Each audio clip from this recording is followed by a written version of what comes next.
예, 여러분 반갑습니다. 6월 셋째 주 귀한 성의를 주신 우리 하나님 아버지를 찬송합니다.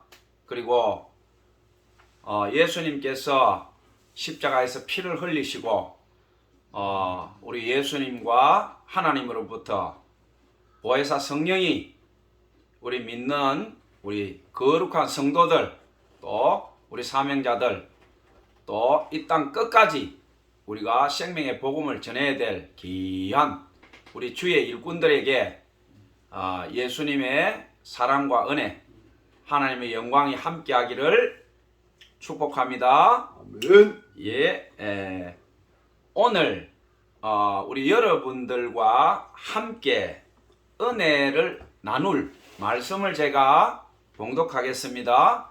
룻기 1장 16절부터 17절 핵심 구절을 제가 봉독합니다. 룻이 이르되 내게 어머니를 떠나며 어머니를 따르지 말고 돌아가라 강권하지 마옵소서. 어머니께서 가시는 곳에 나도 가고 어머니께서 머무시는 곳에서 나도 머물겠나이다. 어머니의 백성이 나의 백성이 되고 어머니의 하나님이 나의 하나님이 되시리니 어머니께서 죽으시는 곳에서 나도 죽어 거기 묻힐 것이라. 만일 내가 죽는 일 외에 어머니를 떠나면 여호와께서 내게 벌을 내리시고 더 내리시기를 원하나이다 하는지라. 아멘. 아멘. 예. 오늘은 제가 이 룻기 말씀을 가지고 여러분들과 은혜를 나누기를 원합니다. 룻기는 총 1장, 2장, 3장, 4장으로 되어 있는 아주 이렇게 짧은 그런 메시지인데 이스라엘인들의 최대 그 3대 절기가 있습니다. 그 77절, 오순절, 이제 그 같은 말입니다. 그 77절, 그러니까 이제 보리 추수할 때죠. 77절, 오순절 때 이스라엘 유대인들이 꼭 봉독하는 하나님 말씀이 있는데 그때 봉독하는 하나님 말씀이 바로 이 룻기입니다. 룻기. 이 1장, 2장, 3장, 4장으로 아주 짧게 되어 있는 이 메시지지만 이스라엘인들이 너무너무 좋아하고 또 이스라엘인들의 하나의 그 피와 같이 룻기는 바로 이스라엘 그 자체다라고 이렇게 봐도 무방합니다. 그리고 이 룻기는 예수님의 십자가와 복음과 이 전 인류를 구원하는 하나님의 거대한 사랑의 메시지가 있습니다. 제가 오늘은 이렇게 좀 분홍색 옷을 입고 왔는데 목회자들이 제일 금기시하는 색깔이 분홍이나 붉은색입니다. 이게 왜 그러냐 하면 하나님의 말씀을 선포하고 이럴 때는 검은색 옷이나 또 좀 어두운 색깔을 입어야 메시지 선포가 장중하고 또 말씀에 격이 맞는데 분홍이나 붉은색 옷을 입으면 자칫 가벼움이나 또 혹시라도 하나님 말씀 전하는데 누가 되지 않을까 해서 거의 분홍이나 붉은색 톤 옷은 절대로 목회자들이 삼가하고 입지 않는데 제가 오늘 분홍 자켓을 입고 온 것은 뭐냐 하면 결혼식 할 때 가장 행복할 때 아름다울 때 입는 옷 중에 하나가 흰 옷과 분홍 이런 옷들입니다. 그래서 제가 오늘 성경에서 가장 아름답고 너무너무 사랑과 눈물과 감동이 있는 이 룻기를 오늘 은혜 나누면서 오늘 이 행복과 이 축복과 하나님의 감당할 수 없는 사랑이 오늘 이 말씀을 듣는 여러분들에게 함께 하기를 원하는 마음에서 제가 목회자들이 그토록 두려워하는 분홍색 옷을 입고 왔는데, 혹시라도 이 말씀을 듣는 여러분들이 목사님, 선교사님이 왜 분홍색 옷을 입었을까 이런 분들이 있으면 제가 이렇게 말씀드리는 것을 가슴에 담고 은혜로 또 이해하시고 또 은혜로 받아주시길 바랍니다. 우리가 이생망 이런 말이 있습니다. 이생망이란 것은 뭐냐면 지금 한 7, 8년 어간에 10년 안쪽에 대한민국을 휩쓸고 지나간 유행어입니다. 유행어. 이생망. 젊은 분들은 다 알죠. 이생망. 이번 생은 망했다 이겁니다. 이번 생은. 왜 망했느냐? 우리 아버지는 흙수저다 이거예요. 우리 아버지 얼마나 흙수저다. 별 볼 일 없는 대한민국의 서민이고 가난한 집에 나는 아들과 딸로 태어났다 이거예요. 내한테는 장관백도 없고 국회의원백도 없고 공무원 시험은 100대 1, 200대 1이고 죽으라고 내가 이 대한민국 땅에서 노력해본들 나는 취직도 안 될 것이고 결혼도 못 할 것이고 내 행복은 이미 끝이 났다. 해일조선. 해일조선은 뭐냐? 대한민국에 태어난 것이 저주다는 거예요. 저주. 그러니까 이 생망, 이번 생은 끝장났다. 망했다. 이런 말이에요. 왜 제가 이런 말을 하느냐?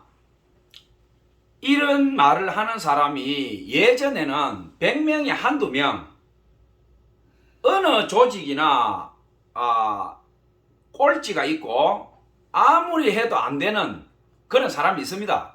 어쩔 수가 없어요. 모든 조직에는 1등과 꼴찌가 있는데, 그러면 허리청인 한 70%가 이 정도면 행복하다, 살만하다 이렇게 하면 그 조직과 사회는, 국가는 건강합니다. 그런데 이 대한민국 땅이 언제부턴가 소수의 기득권층 몇 프로를 제외하고는 허리청이 없어져 버렸어요. 허리청이. 7, 80%가 절대적으로 불행하고 힘들고 고통스럽고 이생망, 이번 생은 망해버렸다 이겁니다. 예전에는 7, 80% 정도는 그래도 이만하면 살만하다. 열심히 노력하면 집도 구할 수 있고 결혼도 할 수 있고 남보다 뛰어나지는 못해도 그래도 자녀 낳고 막 그럭저럭 살 수 있다. 이런 게 이때까지 우리 사회를 지배한 하나의 패러다임, 주로 갖고 있던 서민들의 생각이었는데, 이제는 결혼은 선택이 아니고 이제 로또까지 돼버렸다. 젊은 층들이 이렇게 얘기합니다. 결혼하는 사람은 전생에 나라를 구한 사람이다. 어쩌면 결혼을 다 하냐. 지금 이런 시대가 되었습니다. 얼마나 우리 사회가 지금 각박해졌습니까? 한두 명이나 소수청이 그러면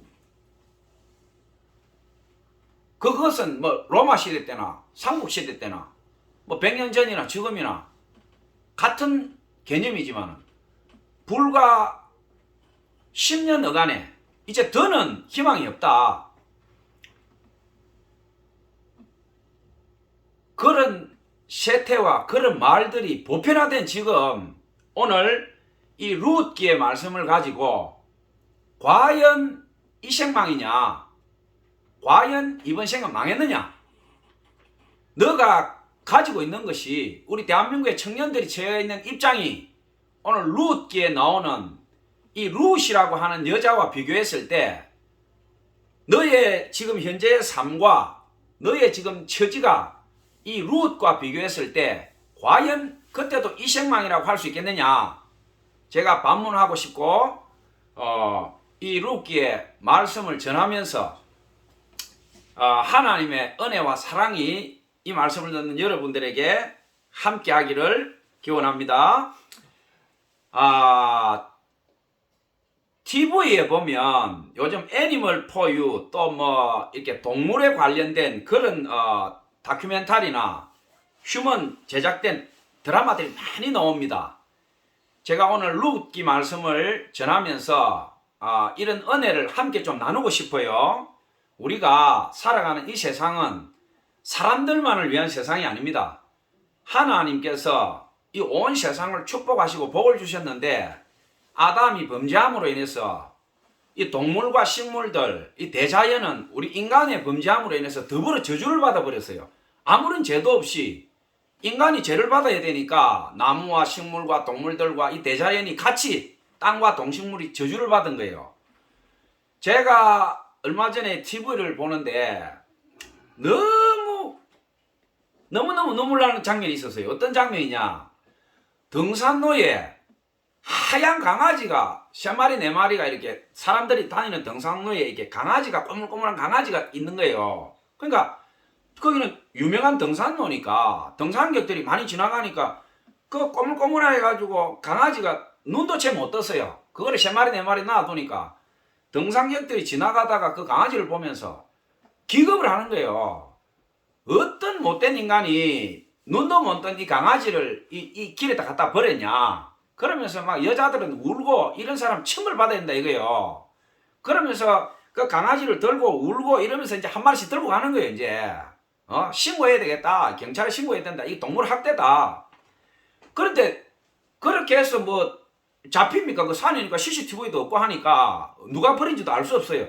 근데 몇 달 지나니까 또 거기다 또 버리는 거예요, 또. 그러니까 이제 난리가 난 거예요. 이거는 반드시 잡아야 된다. 말 못하는 짐승을 어떻게 이렇게 어미 젖도 안 떨어진 강아지를 갖다 버리냐. 그래가지고 이제 그걸 잡으려고 이제 조직적으로 카메라를 설치하고 이제 누구냐 잡아야 되는데 하니까 범인이 잡혔어요. 어떤 못된 인간이겠습니까? 여러분 놀라지 마세요. 이걸 본 분들은 다 알 거예요. 그 카메라에 잡힌 게 누구냐 하면 유기견 어미개였어요. 유기견 어미개. 어미개가 왜 젖도 안 떨어진 자기 강아지를 등산 놓고 사람 다니는 길에다가 물어다 놨냐. 어미개가 사람이 먹이를 줄 때는 젖이 나오는데 유기견이니까 먹지를 못한 거예요. 젖이 말랐어. 강아지는 막 젖 달라고 무는데 이 어미개가 먹은 게 없으니까 굶어 놓으니까 젖이 안 나오는 거예요. 그러니까 이 유기견이 머리가 얼마나 좋아요. 눈치가 백단이에요. 그러니까 자기 새끼를 젖도 안 띈 그 새끼를 물어가지고 사람들이 많이 다니는 길목에다가 물어놓는 거예요. 물어놓고 이제 이 개가 아는 거예요. 나는 잡히면 죽이거나 뭐 잡아먹겠지만 내 강아지, 젖도 안 떨어진 강아지는 저 사람들이 귀여워하고 잡아먹거나 죽이지 않는다. 그러니까 젖도 안 떨어진 그 강아지를 사람들 다니는 길에다가 딱 갖다 놓고 이 어미개가 나무 뒤에 숨어서 보고 있는 거예요. 그러니까 등산객이 와서 막 뭐라고 욕을 하면서 이제 여자들이 막 한 마리씩 들고 막 눈물도 흘리고 이러면서 막 이 나쁜 인간들 처벌해야 된다 막 이렇게 하면서 한 마리씩 들고 가는 거예요. 그러니까 이 어미개가 자기 새끼가 이제 사람들한테 이제 보던 게 가잖아요. 그러니까 어미개가 막 하늘을 보고 막 오! 이렇게 막 우는 거예요. 막 이렇게. 제가 그거를 보면서요. 막 며칠 동안 그 장면이 떠오르면서 이게 밥도 못 먹겠어. 이게 막 숟가락을 드는데 어떻게 동물도 저런 모정이 있구나. 그 동물의 그 모정이란 건 본능 아니겠어요? 자기 새끼를 위해서는 그냥 뭐 물불을 안 가리는데 젖이 안 나오니까 얼마나 이게 연약합니까? 이 새끼를 사람들 다니는 등산로에 놔놓으면 사람이 가서 내 새끼 키워줄 거다. 그러니까 내가 새끼하고 떨어지는 이 슬픔은 가슴이 찢어지지만 어쩔 수 없다. 젖이 안 나오니까 내 새끼를 저 인간한테 보내야 된다. 이거는 본능을 넘어선 사랑이에요. 이게 얼마나 대단합니까? 제가 오늘 루키의 이 말씀을 전하면서 이 생망 그리고 또 이 한낱 미물이지만 유기견이 자기 새끼를 물어가지고 자기는 잡히면 죽고 잡아먹히고 학대당하는 인간한테 어떻게 보면 천적 아니겠어요? 유기견하고 사람은. 그런데 자기 새끼를 그 인간한테 자기 입으로 물어서 갖다 바치는 거. 내 새끼 좀 살려다오 이거죠.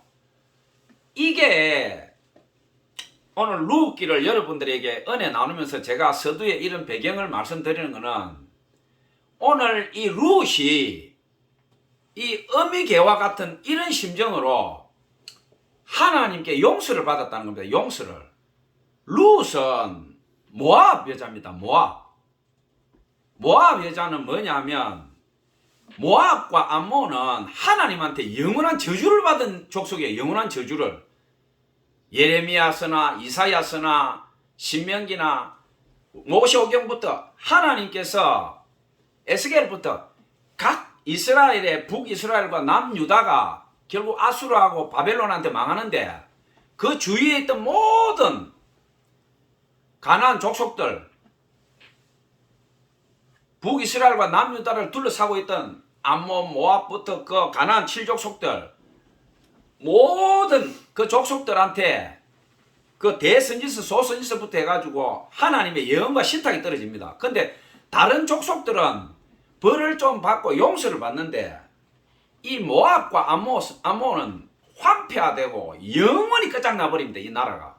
하나님께서 왜 저주를 하셨나? 그거를 제가 오늘 여러분들하고 말씀을 갖다가 하나하나 짚어가면서 왜 모압과 암몬이 하나님의 영원한 저주를 받았느냐, 이거를 우리 같이 오늘 성경 말씀 보면서 같이 한번 짚어봅시다. 이 설교가 목사가 성경 한 구절을 읽고 풀어서 이렇게 쭉 하는 것도 있지만 여러분들이 성경을 보면서 앞에 목사 선교사님이 말씀을 선포할 때 이렇게 보면서 같이 따라오는 것도 굉장히 은혜가 됩니다. 제가 오늘 룻기가 1장, 2장, 3장, 4장이니까 길지가 않아요. 제가 1장, 2장, 3장, 4장을 하나하나 읽어가면서 해석과 더불어서 그 은혜를 함께 나누고자 해요. 그러니까 여러분 뭐 평신도 분도 계시고 또 집사님, 권사님, 장로님도 계시고 또 목회자분도 계시고 또 뭐 유튜브나 SNS 또 인터넷으로 이 말씀을 듣는 분 중에 불신자도 있을 거예요. 그러니까 교회 다니는 분들은 성경 지식이 있으니까 금방금방 따라오겠지만 불신자분들은 좀 이해가 안 되는 부분도 있어요. 그럴지라도 여러분 참고 좀 따라오세요. 1시간을 투자해서 나와 내 운명이 바뀌고 내 허리에서 난 자녀가 영원한 축복의 반열로 들어간다면 여러분들 1시간 투자할 만하잖아요.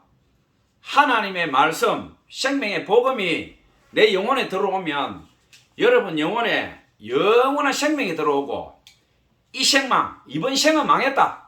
나는 뭘 해도 안 된다. 헬 조선 땅에 태어난 내 운명이 저주다. 이 땅의 7, 80% 젊은이들이 뭘 해도 안 된다. 이제 끝났다.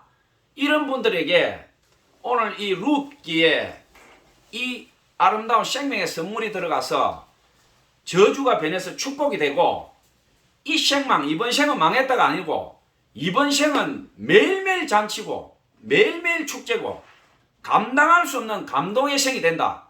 이렇게 바뀔 거예요. 그러니까 여러분들께서 1시간 동안 잘 이 앞에 목사를 따라오시기 바랍니다. 중간에 나가지 마시고 여러분들이 잘 따라오세요. 자, 이 룻기는 예수님이 태어나시기 전 한 1300년 전에 기록된 거예요. 사사시대. 사사시대는 뭐냐 하면 이스라엘의 초대왕 사울 왕이 예수님 태어나기 전 1050년에서 1010년에 40년 동안 통치를 하고 또 그 뒤를 이어서 이스라엘의 전설적인 다윗 왕이 예수님 태어나기 1010년부터 970년 동안 또 40년 동안 통일 왕국을 통치했어요. 80년 동안. 그리고 솔로몬도 통치를 했지만 솔로몬 이후는 이스라엘과 유다가 범죄함으로 인해서 나라가 분열되어서 열왕기, 역대기, 이스라엘의 열왕기 시대로 들어갑니다. 나라가 쪼개져서 중국으로 치면 뭐 완전히 제자 백가, 뭐 춘추 전국 시대처럼 변해버리죠. 근데 오늘 룻기의 배경은 이스라엘이 통일왕국, 왕이 나오기 전에 사사들, 판관시대. 사사는 뭐냐면 판관, 재판관 이런 뜻이에요. 소왕, 작은 왕, 각 지역별로 이렇게 조그만한 재판관, 사사들이 나타나서 이스라엘을 자기들 좋은 대로, 자기들 막 마음대로 다스리던 그런 시대였다 이 말. 그러니까 질서도 없고 한마디로 영적으로 암흑기예요. 이 사사시대에. 그 사사시대를 이 룻기는 배경으로 하고 있습니다. 사사시대가 주 무대고 그 사사시대에 일어난 일, 그거를 기록한 것인데 그 중심에 오늘 룻이라고 하는 한 여인이 등장합니다. 자, 한번 들어가 봅시다. 룻은 제가 룻이 들어가서 이제 하나하나 읽으면서 들어갈 건데 룻은 제가 서두에 말씀드리지만 모압 여인입니다. 모압 여인. 모압이 영원히 저주를 받았다고 했는데 모압 족속, 암몬 족속. 왜 저주를 받았느냐? 신명기 23장에 보면 이렇게 구체적으로 언급하고 있습니다. 제가 빨리 읽을 테니까 성경 있는 분들은 따라와도 되고 읽기가 불편한 사람들은 제 말을 그냥 귀로 경청하세요. 들으면 빨리빨리 이해갑니다. 신명기 23장 1절 고환이 상한 자나 음경이 잘린 자는 여호와의 총회에 들어오지 못하리라. 사생자는 여호와의 총회에 들어오지 못하리니 10대에 이르기까지도 여호와의 총회에 들어오지 못하리라. 여기 여호와의 총회라는 것은 성전이에요. 성전. 요즘으로 치면 하나님을 예배하는 교회라는 뜻이에요. 근데 오늘날의 교회와 이스라엘의 성전은 달라요. 이스라엘의 성전은 오늘날 교회처럼 뭐 이렇게 목사님이 아무나 십자가 달고 하는 게 아니고 이스라엘의 총회 성전은 제사장 아론 계열의 제사장만 성전의 제사장으로 할 수 있고 성전도 마음대로 할 수 없어요. 딱 중심에 그 나라의 수도라든지 그 사사라든지 이스라엘의 핵심 지역에 그 성전이 있었어요. 그러니까 요즘으로 치면 굉장한 거죠. 엄청난 권위가 있는 그런 성전이에요. 그러니까 구약 시대에는 하나님 앞에 온전하지 않은 것은 절대 드려서도 안 되고 또 그 성전에 들어갈 수도 없었어요. 그러니까 요즘 개념으로 보면 그럼 장애인은 성전에 못 들어간단 말이냐? 하나님이 차별하는 하나님이시냐? 이렇게 볼멘 소리 할 수 있는데 구약에게는 그런 게 우리가 생각할 좀 차별 개념이 아니고 거룩하고 온전한 것, 하나님 앞에 온전하지 않은 것은 드려질 수도 없고 또 들어가서도 안 된다. 이것은 차별이 아니고 온전하신 하나님께 대한 예배의 개념이 그랬다는 거예요. 율법 시대의 구약은 율법.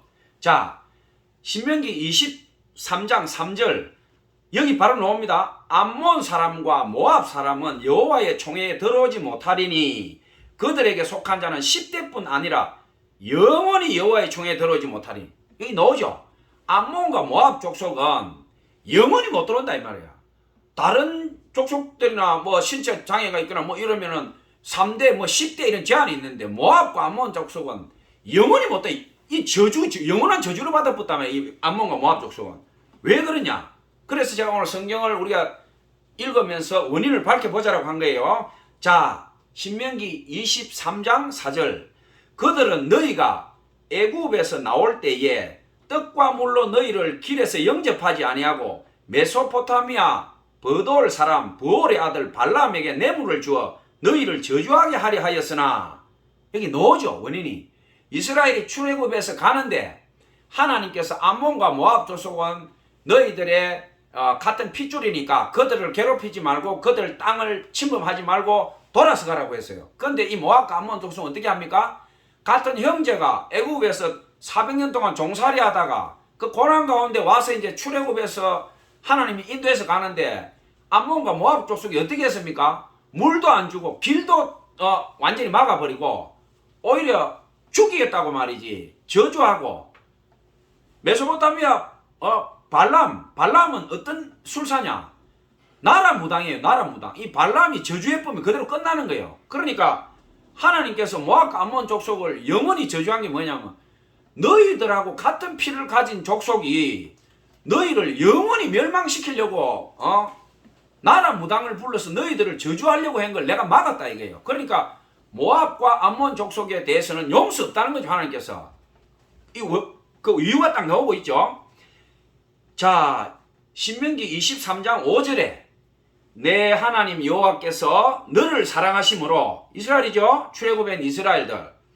내 하나님 여호와께서 발람의 말을 듣지 아니하시고 내 하나님 여호와께서 그 저주를 변하여 복이 되게 하셨나니 노죠. 내 평생에 그들의 평안함과 형통함을 영원히 구하지 말지니라. 용서 없다는 거예요. 용서하고 말고 할 정도의 죄가 아니다. 이거는 용서받을 수 없는 죄를 범했다는 거예요. 하나님 앞에. 너는 에돔 사람을 미워하지 말라. 그는 내 형제이니라. 애굽 사람을 미워하지 말라. 내가 그의 땅에서 객이 되었음이라. 그들은 3대 후 자손은 여호와의 총에 들어올 수 있느니라. 아니 이스라엘을 400년 동안 핍박하고 식민지 삼고 죽이고 때리고 핍박한 애굽하고 그 사람들은 3대 후면 여호와의 총에 들어올 수 있다 이게요. 400년 동안 이스라엘을 갖다가 괴롭혀 식민지 삼았는데 그 애굽 사람은 들어올 수 있는데 암몬과 모압 족속은 못 들어온다 이게. 에돔 사람도 그렇죠. 에돔도 이스라엘한테 못된 짓 했죠. 근데 하나님께서 여기 뭐라 그럽니까? 걔들은 뭐 3대나 얼마 정도 좀 벌 받고 나면 들어와도 돼. 그러나 모압과 암몬 자손은 안 돼. 못 들어와. 앞에 분명히 얘기했죠. 이스라엘을 영원히 멸망시키려고 했기 때문에 용서할 수 없다. 자, 그러면 신명기 23장에만 그래 돼 있느냐? 이사야서 15장 16절에도 보면 모압과 암몬 족속들은 멸망한다. 완전히 이건 용서 없다. 완전히 이 지면에서 그 나라와 어떤 그 족속 자체를 황폐화시키고 없애버린다. 이사야서 예언이 바로 나와요. 15장 16장에 보면 모압과 암몬 족속 해가지고 쫙 나옵니다. 구구절절이 나오고 있어요.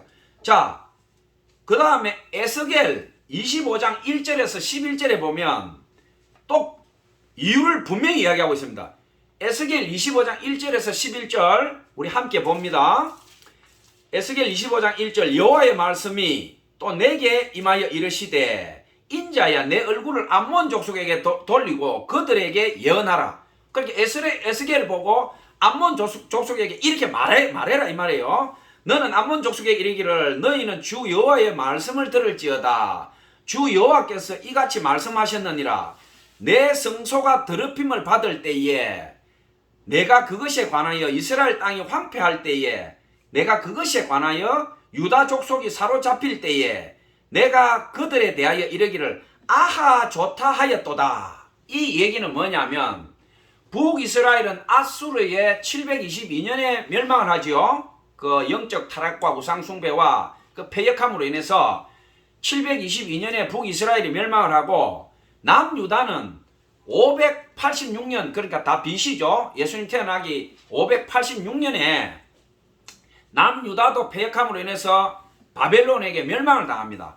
바벨론 군대가 와서 예루살렘을 에워싸고 예레미야가 그렇게 항복하고 따라가라고 하나님 뜻이라고 하는데 끝까지 말 안 듣다가 예루살렘 성전이 회파되고 성소가 뒤집어지고 감당 못할 모욕을 당합니다. 바벨론 군사들이 예루살렘을 에워싸고 그 잡아갈 때 어떻게 했냐? 사람을 갖다가 나와 있어요. 코를 깨고 사람을 갖다가 짐승을 꼬챙이 끼듯이 끼어가지고 우리 굴비 엮듯이 그렇게 해가지고 끌고 왔어요. 그런데 그때 암몬 족속이 어떻게 했느냐? 자기하고 같은 피가 흐르는 남유다가 멸망을 해가지고 사람이 그렇게 꼬챙이 끼어가지고 바벨론으로 수천 킬로 떨어진 그 길을 끌려가는데 여기 오늘 보면 하나님께서 뭐라고 하시느냐? 그렇게 되면 슬퍼하고 내 형제가 잡혀갔구나. 하나님께 벌을 받았구나. 하나님 저 유다를 용서하시고 다시 회복시켜 주소서 이래야 되는데 오늘 에스겔서 여기 25장 3절에 보면 성전이 회파되고 파괴되고 내 형제 자매가 그 수치와 목소리에 끌려가는데 이 사람들이 어떻게 했냐? 춤추면서 아하 좋다 이렇게 했다는 거예요. 하나님께서 하나님이 우리 눈에 안 보이니까 내 이웃이 고통받을 때 지금 요즘으로 치면 어떤 거예요? 러시아가 무단으로 우크라이나를 침공해가지고 여자와 어린애 유치원에 폭격을 하고 어머니가 말이지 5살 애가 피투성이 돼가 죽어 있는 걸 막 그걸 안고 절규를 하는데 인간이라면 그런 모습을 보면서 우리가 하나님 앞에 하나님 어떻게 인간에게 저런 짓을 할 수 있습니까? 우크라이나가 뭘 잘못했다고 저 러시아가 그냥 강제 침략해가지고 말이지 군인과 싸우는 것도 아니고 여자와 어린애들 유치원을 학교를 폭격하고 뭐 알면서 말이지. 그 공포심을 주려고 그러는 거예요. 우리가 이렇게 폭격하는데도 너희들이 계속 전쟁하겠느냐? 얼마나 야비하고 비겁하고 그 인간이 짐승보다 못하잖아요. 어디 짐승이 그런 짓을 해요? 그러니까 그런 짓을 볼 때에 우리가 인간으로서 하나님께 기도해야 되는 거죠. 하나님, 이 참혹한 전쟁을 멈추게 해주십시오. 저 침략자, 저 학대를 행하는 자, 저 자에게 하나님의 심판을 내리소서 이래야 되는데 이 아몬 족속이 어떻게 했냐? 바벨론 편을 들었다 이거. 바벨론. 자기 형제 유다가 하나님 앞에 우상숭배하고 잘못해서 그 심판으로 그 참혹한 현장에 하나님의 성전이 회파되고 바벨론 군대가 와서 금을 다 빼내가고 남자를 죽이고 코를 끼고 많이 뭐 이 턱에도 석고쟁이 끼어가지고 그 나와요. 그 벽화에 있는데 보면 바벨론 군대가 예루살렘 침략에 끌고 간 게 그 참혹한 현장을 보면서 이 암몬 족속들이 뭐라고 했냐? 아하 좋다, 아 좋다, 막 춤추고 잔치하면서 박수 쳤다는 거예요. 자기들은 몰랐지만 하나님 그걸 다 보고 계셨다는 거죠. 하나님께서 우리 머리카락까지 세고 계신다고 하셨잖아요. 그러니까 우리가 이 세상을 살면서 말을 조심해야 돼요. 남을 함부로 저주하면 안 됩니다. 큰일 납니다. 아무 죄도 없는 사람을 중상모략하고 남이 고통받을 때 아이고 고소하다, 아이고, 하나님께서 절대 그걸 죄 없다라고 하지 않는다는 겁니다. 형제가 고통받을 때 반드시 하나님께서 그걸 다 보고 있다는 겁니다. 그러니까 암몬 족속이 용서받지 못하는 이유가 나오고 있죠.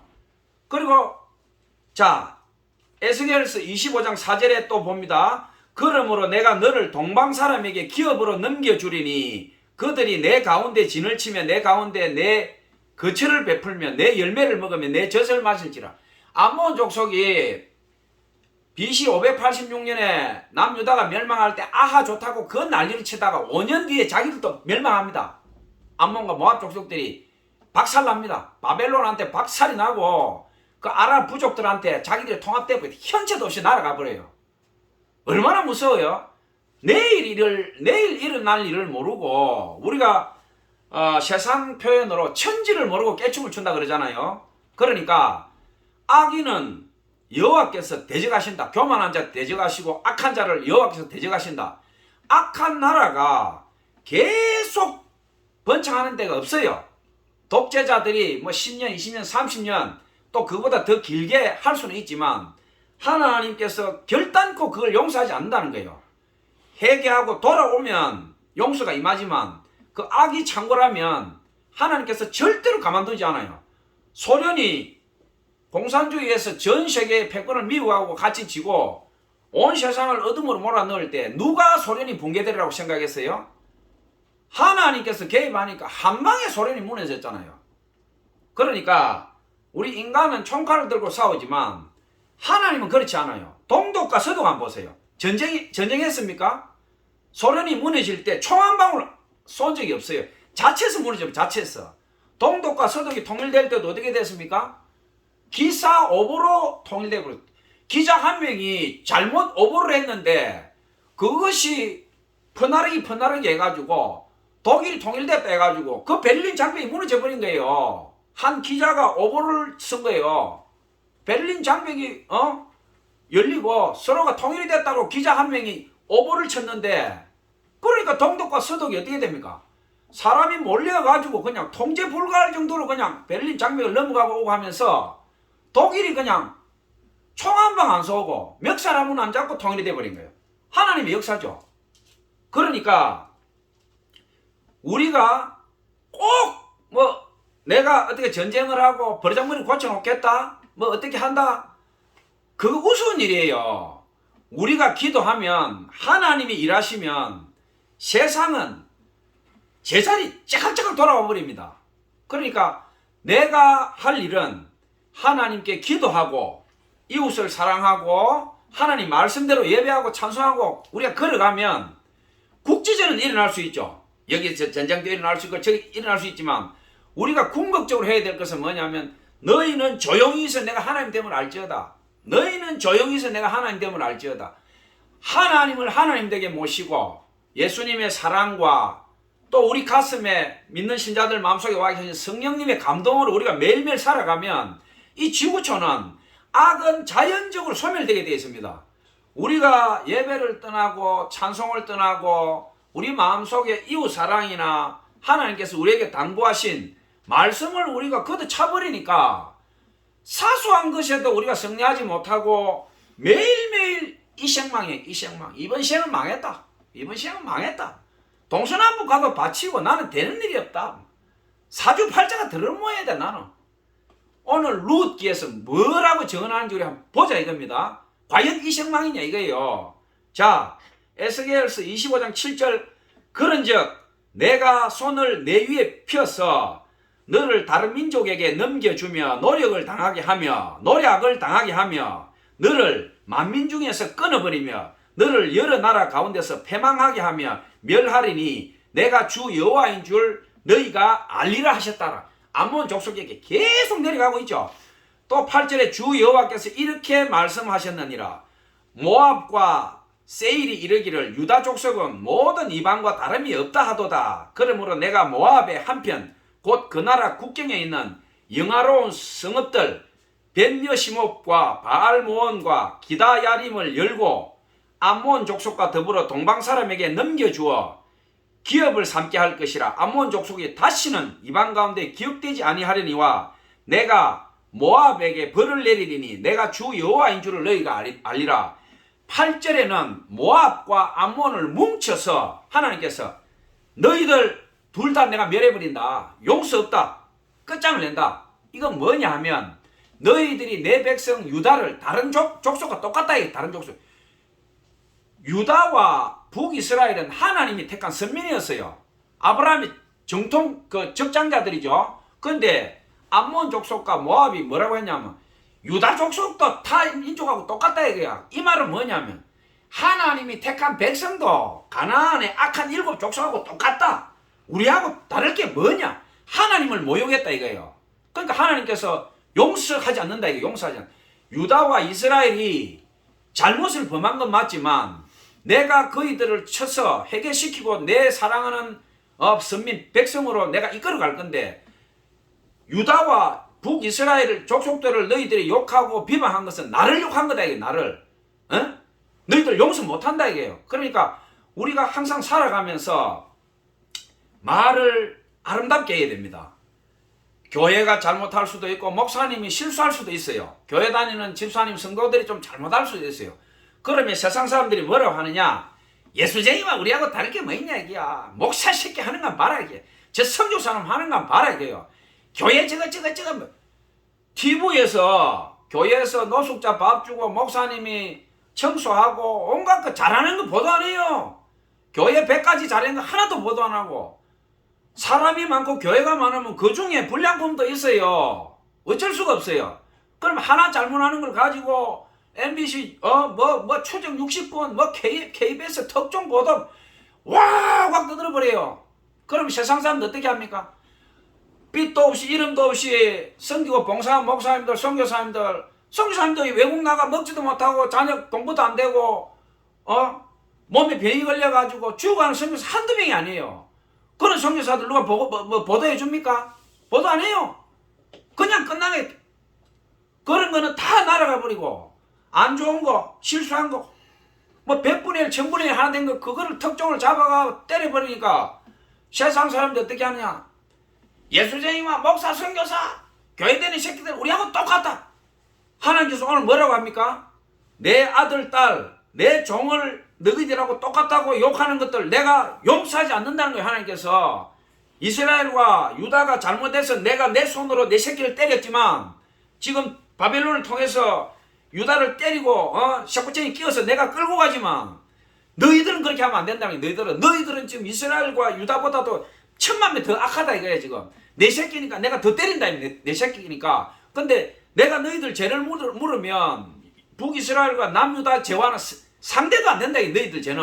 그런데 너희들이 감히 내 자식과 아들 딸들을 너희들이 욕을 하고 아하 좋다 축제를 하고 춤을 추느냐? 지금 오늘 그 얘기예요. 에스겔서 지금 25장 1절에서 11절까지 나오는 이 말이 그러므로 너희들은 용서 못한다 이거예요. 다른 족속들은 암몬과 모압처럼 이렇게 이스라엘을 저주하고 모욕하고 거기서 나 여호와 하나님을 대적하고 모욕한 족속들 없다 이거예요. 그러니까 너희들은 내가 회파시켜버리고 이 땅에서 지면에서 영원히 없애버린다. 모압과 암몬에 내려진 저주예요. 그리고 모압과 암몬이 얼마나 악한 짓을 했냐. 암몬에 섬기던 그 신들이 뭐냐 하면 몰록, 몰렉, 밀곰이에요. 이건 뭐냐 하면 인신제사를 하는 인신제사. 사람을 죽여가지고 불에 끄실어서 그 밀곰, 몰렉 그것들한테 바쳤다면 인신제사를 했어요. 그럼 모압의 신은 뭐냐? 금오스예요. 금오스. 금오스는 뭐냐? 머리는 황소에다가 이렇게 손을 이렇게 내가 있어요. 이렇게 황소 머리에다가 의자에 앉아서 이렇게 하고 있어요. 그 앞에 불 재단이 있어요. 양옆에 불이 활활 타오르고 있어요. 모압 족속이 어떤 짓을 했냐?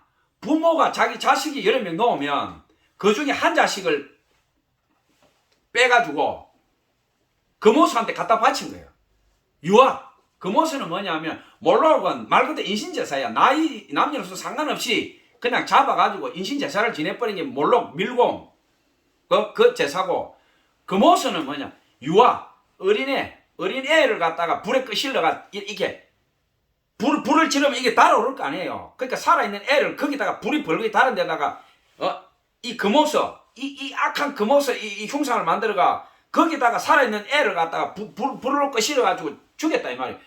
하나님께서 그거를 보시는데 그 용서가 되겠어요? 이 암몬과 모압 족속이 흰놈의 꼴짜기가 바로 이 모압과 암몬 족속의 밀곰, 몰렉, 금오스 이것들이 민수기 25장부터 22장, 23장부터 쫙 나와요. 얼마나 이 모압과 암몬 족속이 패역한지. 에? 열왕기 하 3장에 보면 나와요. 모압 왕이 전투를 해가지고 자기가 지니까 그 기병들 700명 데리고 뚫고 나가려다 안 되니까 자기 다음 왕위에 오를 왕자를 갖다가 그 자리에서 잡아가지고 금오수한테 그냥 불로 끄시려가 제사를 지내버려요. 성에서. 그러니까 이스라엘 이 왕들이 모압 왕하고 싸우다가 왕자를 잡아가 인신제사를 지내니까 전투를 중지해버리고 철수해버립니다. 왜 그러냐? 여호와 하나님이 저런 짓을 하는 자들은 용서하지 않는다 이거야. 우리가 싸울 필요 없다 이거야. 저 짓을 하는 놈을 우리가 창들고 싸울 필요 없어. 저건 하나님의 천벌을 받는다. 그래서 다 이긴 전쟁인데 왜 철수를 해요? 이스라엘이 모압 왕을 다 잡았는데 몇백 명 남아가. 근데 자기 자식을 잡아가 불에 끄실러서 그 짓을 하니까 저거는 하나님의 심판이 임한다. 이 전쟁할 필요 없다. 군대 빼라.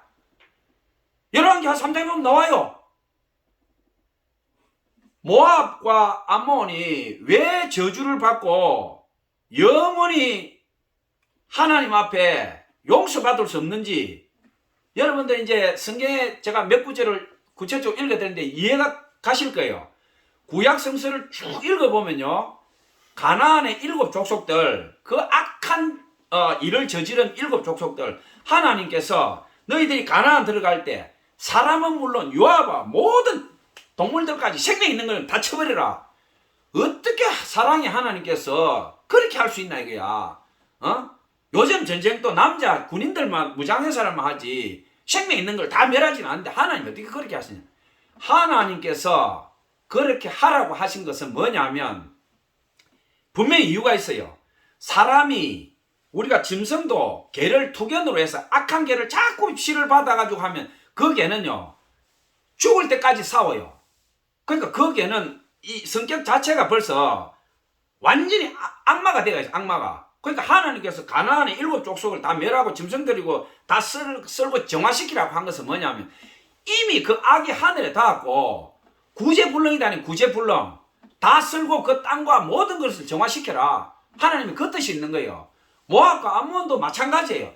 영원히 하나님의 성소에 못 들어온다. 이 족속들 한 짓을 봐라. 구제불능이다. 안 된다. 하나님께서 그래서 이렇게 하신 거예요. 영원한 저주를 히브리어로 아라르라고 합니다. 아라르. 축복은 뭐라고 하느냐? 바라크라고 그래요. 그러면 이거를 우리가 수동태로 기원하는 수동태로 바꾸면 어떻게 하냐? 루로 바꾸면 돼요. 아루로 이러면 저주가 임할지어다. 너희들에게 하나님의 저주가 임할지어다. 아루로 이렇게 되는 거예요. 축복이 너희에게 임할지어다. 그러면 루로 이렇게 변환시켜 주면 돼요.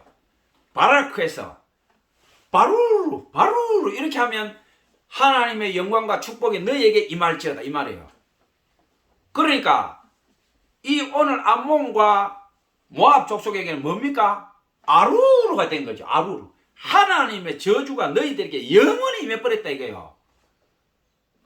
그러면 룻기가 제가 오늘 읽으면서 우리가 이 은혜와 사랑을 나누자고 한 게 뭐냐면 룻은 모압의 딸이에요. 모압의 딸.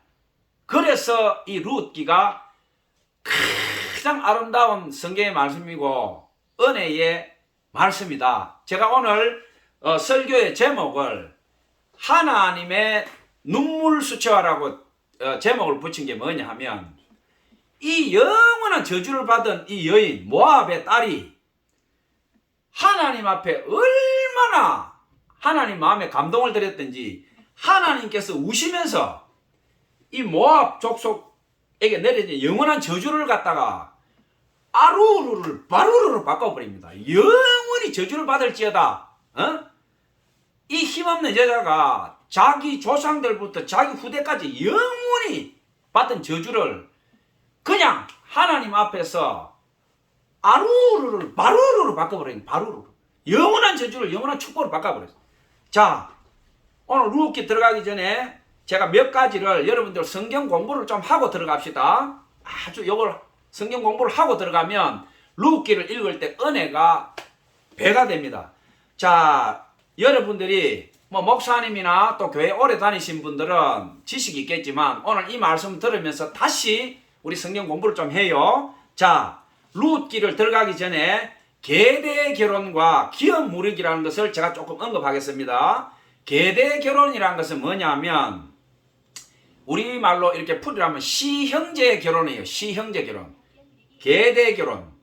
자, 그러면 이 계대 결혼이 뭐냐?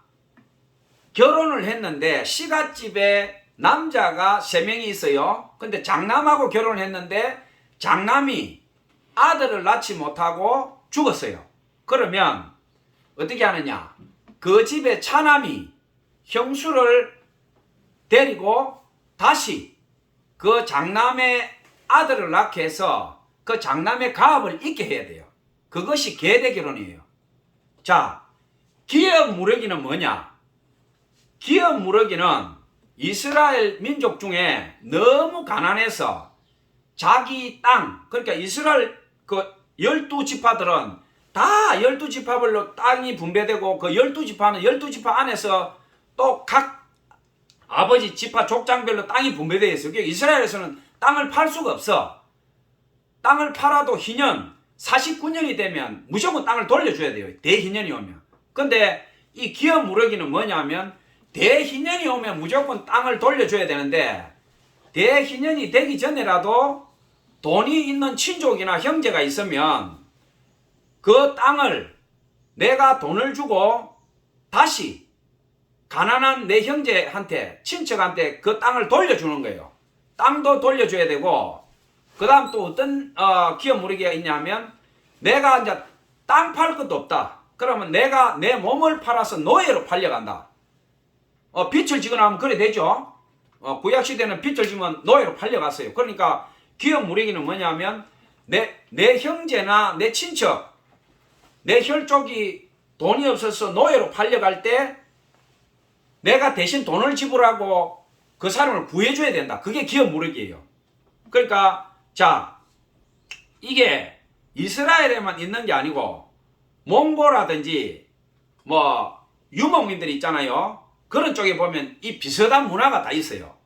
몽고 같은 경우는 어떤 게 있냐면 유목민 문화 중에 자기 아버지가 첩이 많이 있어요. 그러면 아버지가 돌아가셨어요. 그러면 그 장남이나 차남이나 아들이 있으면 자기 생모, 자기를 낳은 엄마를 제외하고 아버지의 첩 있잖아요. 후처들도 그 장남이나 아들이 다시 자기가 후처로 맞아서 자녀를 낳게 하는 거예요. 우리가 보면 이거 폐역 아니냐 이렇게 생각할 수 있는데, 유목민들 문화는 뭐냐면 우리 집에 들어온 사람을 타인에게 내주지 않는다. 우리가 끝까지 책임진다. 이런 게 있어요. 그러니까 한번 가족이 되면 절대로 우리가 내치지 않는다. 그러니까 우리 입장에서 보면 어떻게 동생이 형수를 취하고 형이 제수를 취하고 이게 말이 되는 것이야. 근데 하나님께서는 이스라엘 민족에게 뭐냐면 너희 집 식구 된 사람을 끝까지 내치지 말고 책임져라. 그리고 이스라엘의 피에 이방 우상숭배하는 타피가 섞이지 않게 거룩하게 깨끗하게 지켜라. 그런 의미에서 이 계대결혼, 기업 무르기 이런 게 성경에도 다 나와가 있어요. 하나님께서 명령하신 법이에요. 근데 유목민들 문화, 이스라엘의 율법 이런 게 비슷한 부분이 많다는 거예요. 자, 신명기 25장 5절에서 10절에 보면 이런 말이 나옵니다. 형제들이 함께 사는데 그 중 하나가 죽고 아들이 있거든. 그 죽은 자의 아내는 나가서 타인에게 시집가지 말고 그 남편의 형제에게로 가서 그를 맞이하여 아내로 삼아 그의 남편의 형제된 의무를 그에게 다 행할 것이요. 6절 그 여인이 낳은 첫 아들이 그 죽은 형제의 이름을 잊게 하여 그 이름이 이스라엘 중에서 끊어지지 않게 할 것이니라. 나오죠. 신명기 하나님의 율법에 딱 명령해 놨어요. 그러니까 신명기 25장 7절 그러나 그 사람이 만일 그 형제의 아내 맞이하기를 절개하지 아니하면 그 형제의 아내는 그 성문으로 장로들에게 나아가서 말하기를 내 남편의 형제가 그 형제 이름을 이스라엘 중에서 잊기를 싫어하며 남편의 형제된 의무를 내게 행하지 아니하나이다 할 것이요. 그 성읍의 장로들은 그를 불러다가 말할 것이며 그가 이미 정한 뜻대로 말하기를 내가 그 여자 맞이하기를 절개하지 아니하노라 하면 이 사람이 그 과부된 여자가 아들 놓게 하지 않고 내치면 그 성읍의 장로들이 다시 한번 확인한다는 거예요. 너 진짜 기업 무르기 너 계대 결혼 안 할 거야? 너 형제된 의무를 안 할 거야? 이래 물었을 때 안 할 것이다. 재차 거부하면 어떻게 하느냐? 신명기 25장 9절에 그의 형제의 아내가 과부된 여자가 장로들 앞에서 이스라엘 백성과 장로들 앞에서 그에게 나아가서 기업 무르기 또 계대 결혼을 거부한 그 자에게 나아가서 그의 발에서 신발을 벗기고 그의 얼굴에 침을 뱉으며 이르기를 그의 형제의 집을 세우기를 절개하지 않은 자에게 이같이 할 것이라 하고. 무섭지 않습니까? 요즘 우리 개념으로 보면 아니 형제가 하나 죽으면 당연히 딴 집에 시집 가는 거지 어떻게 짐승도 아니고 형제지간에 그런 짓을 하느냐. 지금 현대인의 문화에서 보면 말도 안 된다라고 하지만 이스라엘의 입장에서 보면 이거는 하나님께서 명령하신 생명의 법인 거예요. 변개 못한다. 변개 못한다. 왜? 하나님께서 제일 싫어하는 게 우상숭배예요. 우상숭배. 그러니까 이스라엘을 세계 만방중에서 선별했는데 이 민족은 하나님을 예배하고 악한 짓이나 우상숭배나 더러운 짓을 하지 않도록 하나님께서 율법을 줘서 지키고 있는데 이방 족속이나 너희들이 결혼했을 때는 그 집에서 그 가문에서 그 순수 혈통이 보존되게 하라는 거죠. 하나님 뜻은. 근데 사람의 수명이 어쩔 수 없어서 한 명이 먼저 죽게 되면 남은 형제가 그 과부된 여자에게 형제된 도리를 다 하고 땅과 자녀를 못 낳았으면 자녀를 낳게 해서 그 가문이 멸망치 않게 해라. 이것이 하나님의 뜻이었다는 거죠. 근데 만약에 이걸 거부를 하면 어떻게 하느냐? 온 이스라엘 지파가 보는 앞에서 신발을 벗기고 그 얼굴에 침을 뱉으면서 너는 이스라엘의 족속이 아니다. 너는 짐승보다 못한 자다. 온 성읍 이스라엘 지파가 알게 하라. 이게 신명기에 딱 나와 있어요. 그러니까 이게 신발 벗기운 자 이야기는 뭐냐면 너는 살 존재가 없다. 너는 인간이 아니다. 이 말이에요. 신발 벗기운 자. 이거 감당할 수 없는 모욕이죠. 자, 기업을 물을 자는 요 히브리어로 하면 고엘이라고 얘기합니다. 고엘이라고 얘기하는데 레위기 25장 24절에서 34절에 가나안에서 자신의 기업을 다른 지파에게 팔았을 때 땅을 다시 사들여 소유를 보존해 주는 사람. 그러니까 내 형제가 너무 가난해서 자기 땅을 팔 때 그 땅을 대신 네가 돈을 지불하고 그 형제한테 돌려주라 이 말이에요. 이게 기업 물으니까. 레위기 25장 39에서 55절에 보면 주 내용이 뭐냐? 가난해서 자신을 팔았을 때 이게 뭐냐면 나를 노예로 판다 이 말이에요. 내 형제가, 내 사촌이, 팔촌이, 내 피부치가 그 돈을 지불하고 신분을 회복해주라 이 말이에요. 레위기 25장에서 네 형제가 팔려갈 때, 네 사촌, 팔촌이 팔려갈 때, 네 친척이 팔려갈 때 네가 돈 내고 그 노예로 안 팔리도록 그 지위를 회복해주라. 기업 무르기. 그리고 민수기 35장 9절에서 36절, 신명기 19장 6절 12절에 보면 어떤 게 나오느냐? 보복의 기업 무르기 나옵니다. 보복. 뭐냐? 부당하게 죽임을 당했을 때 복수해 주라는 이 피해 보복자. 무서운 거죠.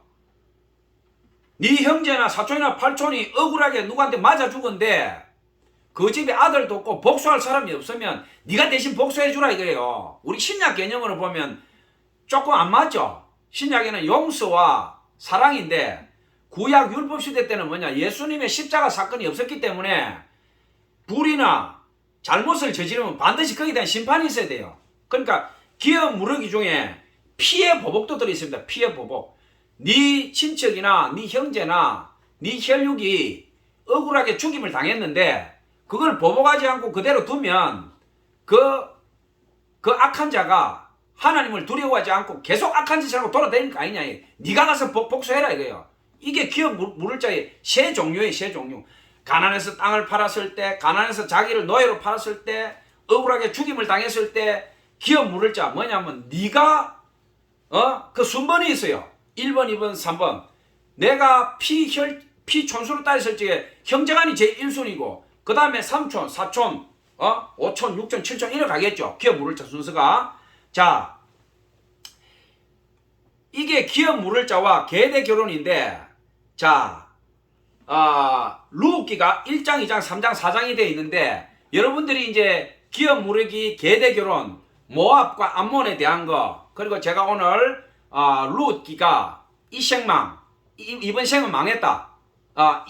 이 세태에서 이 룻기의 은혜를 나누자고 했는데 제가 지금부터 빨리 룻기 1장, 2장, 3장, 4장을 제가 읽으면서 같이 은혜를 나누겠습니다. 여러분들이 지금까지 말씀을 잘 듣고 따라온 분들은 이 룻기의 은혜가 지금부터 그대로 쏟아집니다. 이 생망, 이번 생은 망했다. 뭘 해도 안 된다. 그런 분들 지금부터 저하고 이 룻기로 들어가서 이 룻기가 마칠 때쯤 되면 이번 생이 망했다가 아니고 이번 생은 축복과 하나님의 은혜가 넘치는 생이다로 바뀔 거예요. 자, 룻기로 들어갑니다. 1장 1절. 사사들이 치리하던 때에 그 땅에 흉년이 드니라. 유대 땅 베들레헴의 한 사람이 그의 아내와 두 아들을 데리고 모압 지방에 가서 거류하였는데 사사 시대는 이스라엘 통일 왕국 전에 한 300년 기간을 사사 시대라 그래요. 그러니까 사사들이 치리하던 시대에 베들레헴의 한 사람이 그의 아내와 두 아들을 데리고 모압 지방에 가서 거류하였는데 그 사람 이름은 엘리멜렉이요 그의 아내 이름은 나오미요 그의 두 아들의 이름은 말론과 기온이니 유대 베들레헴 에브랍 사람들이라. 그들이 모압 지방에 들어가서 거기 살더니 어렵지 않죠. 유대 땅 베들레헴에 엘리멜렉이라는 사람과 나오미라는 사람이 부부로 살았고 그 다음에 그 두 아들 이름이 말론과 기온인데 이스라엘 땅에 흉년이 되니까 모압 땅에 갔다 이 말. 이 사람들이 그러니까 4명이 간 거죠. 아버지와 어머니와 두 아들. 자, 나오미의 남편 엘리멜렉이 죽고 나오미와 그 두 아들이 남았으면 어떻게 됐습니까? 모압 땅에 가서 아버지가 덜컥 죽어버린 거예요. 그리고 두 아들이 남았어. 엄마하고. 그들은 모압 여자 중에서 그들의 아내를 맞이하였는데 하나의 이름은 오르바요 하나의 이름은 룻이더라. 그들이 거기에 거주한 지 10년쯤에 말론과 기온 두 사람이 다 죽고 그 여인은 두 아들과 남편의 뒤에 남았더라. 이게 어떻게 된 거예요? 남편이 죽고 이스라엘 민족은 유대나 이스라엘 족속 중에 결혼을 시켜야 되는데 이 사람들이 지금 무슨 짓을 하고 있어요? 영원히 저주를 받은 모압 여자 둘을 갖다가 아버지 죽고 난 뒤에 아들 둘하고 결혼을 시킨 거예요.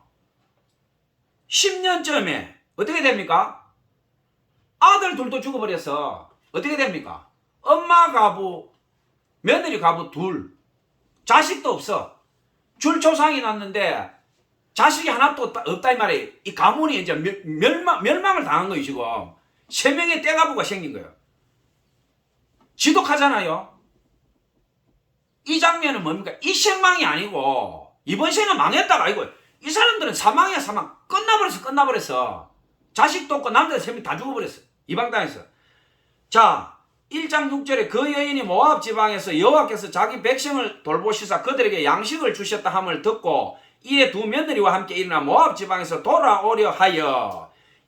여호와께서 자기 백성에게 양식을 주셨다 이 말은 뭐냐면 이스라엘 딸이 흉년이 들어가지고 먹을 게 없어서 모압 땅을 갔는데 여호와께서 자기 백성에게 먹을 걸 줬다 이 말. 이스라엘 땅에 풍년이 들어서 이제 이스라엘 땅에 곡식이 넘친다 이 말이에요. 그러니까 나오미가 어떻게 합니까? 모압 땅에 남편도 죽고 아들 둘도 죽어버렸는데 모압 땅에 있다가 이제 남편 아들이 없으니까 당연히 굶어 죽을 거 아니에요. 그러니까 다시 고향으로 돌아가자. 이제 이래 된 거예요. 룻기 1장 7절 있던 곳에서 나오고 두 며느리들 그와 함께 유다 땅으로 돌아오려고 길을 가다가 나오미가 두 며느리에게 이르되 너희는 각기 너희 아버지 어머니 집으로 돌아가라.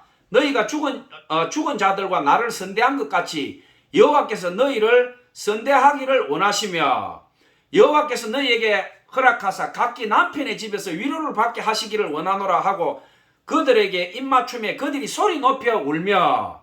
지금 이 장면이 뭡니까?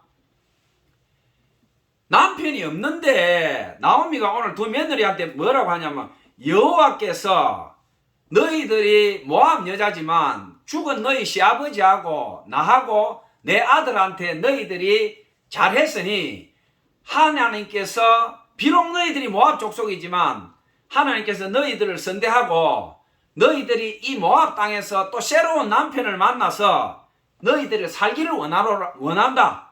그러니까 이 두 며느리가 가부가 됐는데 이 시어머니가 이제 이스라엘 땅에 풍년이 들어가 이제 여기서 굶어 죽느니 내 고향에 가서 거지라도 해서 내가 살겠다.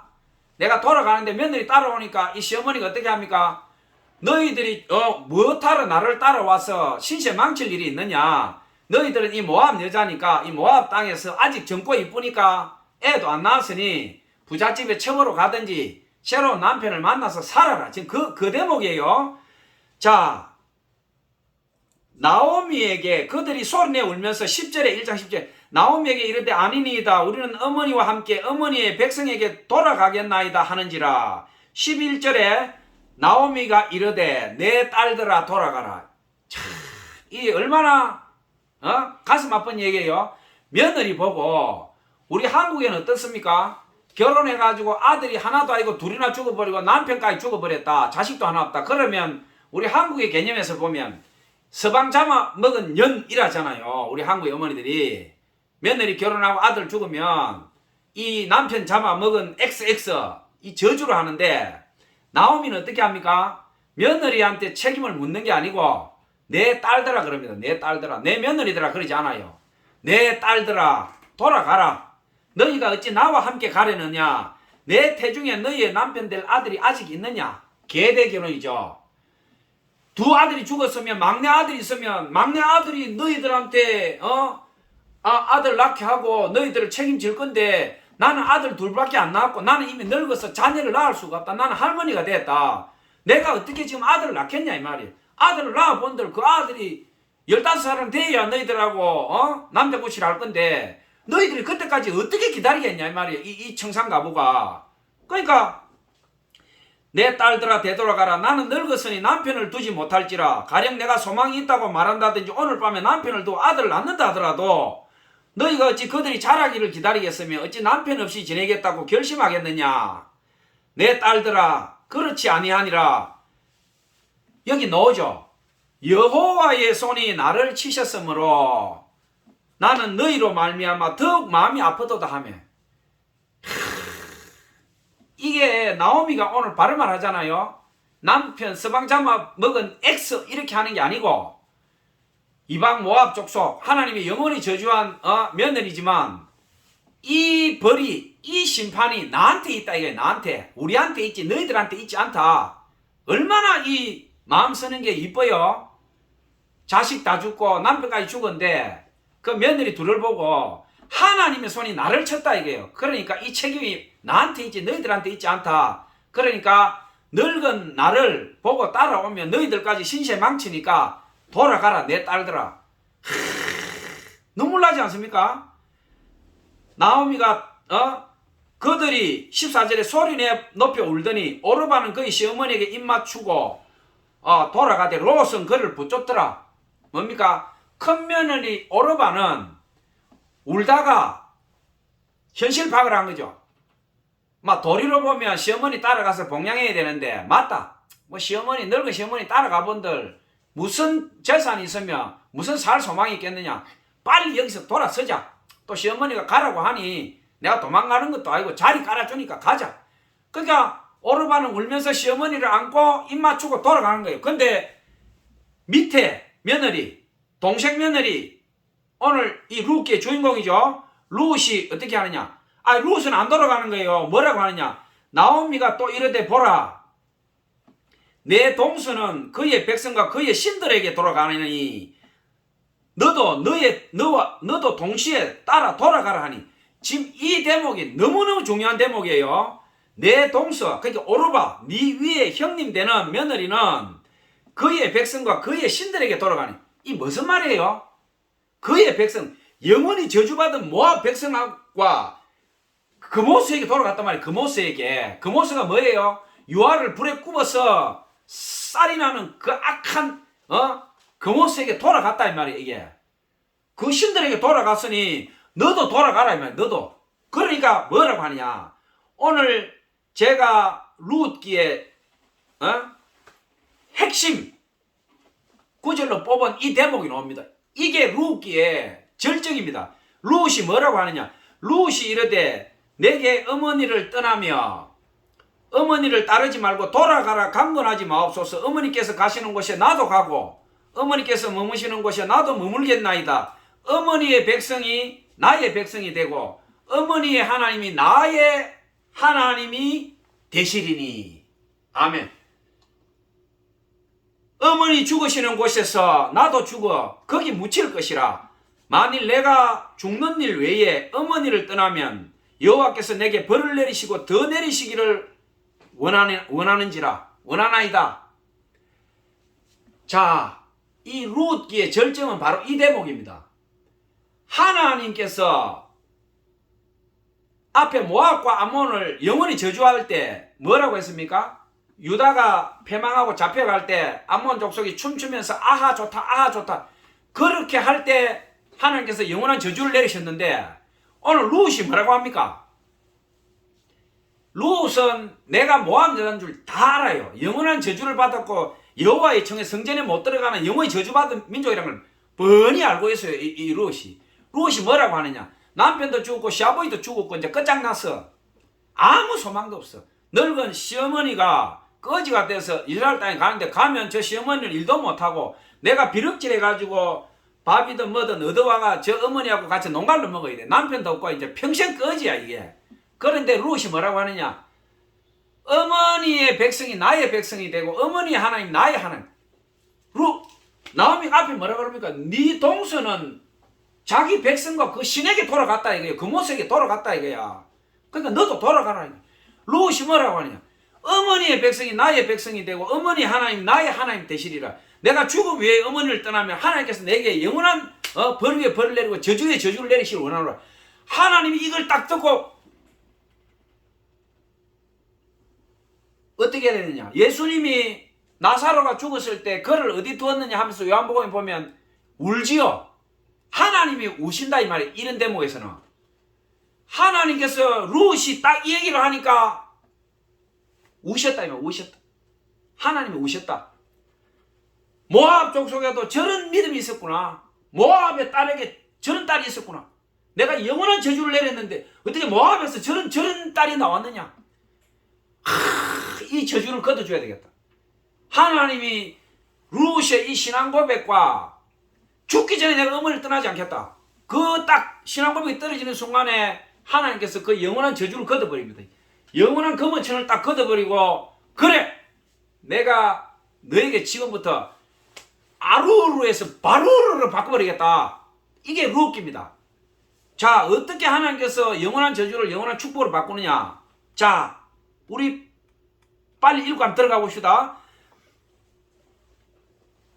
나오미가 룻이 자기와 함께 가기로 굳게 결심함을 보고 그에게 말하기를 그치니라. 아, 얘가 죽기 전에 안 떠나겠구나. 나오미가 가만히 있는 거예요. 이에 그 두 사람이 베들레헴에 갔더라. 이제 이스라엘 돌아온 거예요. 모압에서.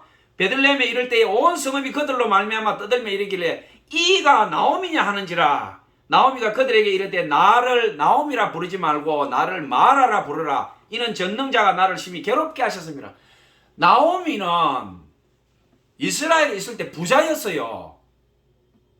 여기 나오죠. 21절에 내가 풍족하게 나갔더니, 아니 이스라엘에 가난이 흉년이 들었는데 내가 풍족하게 나갔더니 여기에 엘리멜렉과 말론과 기온이 죽은 이유가 나옵니다.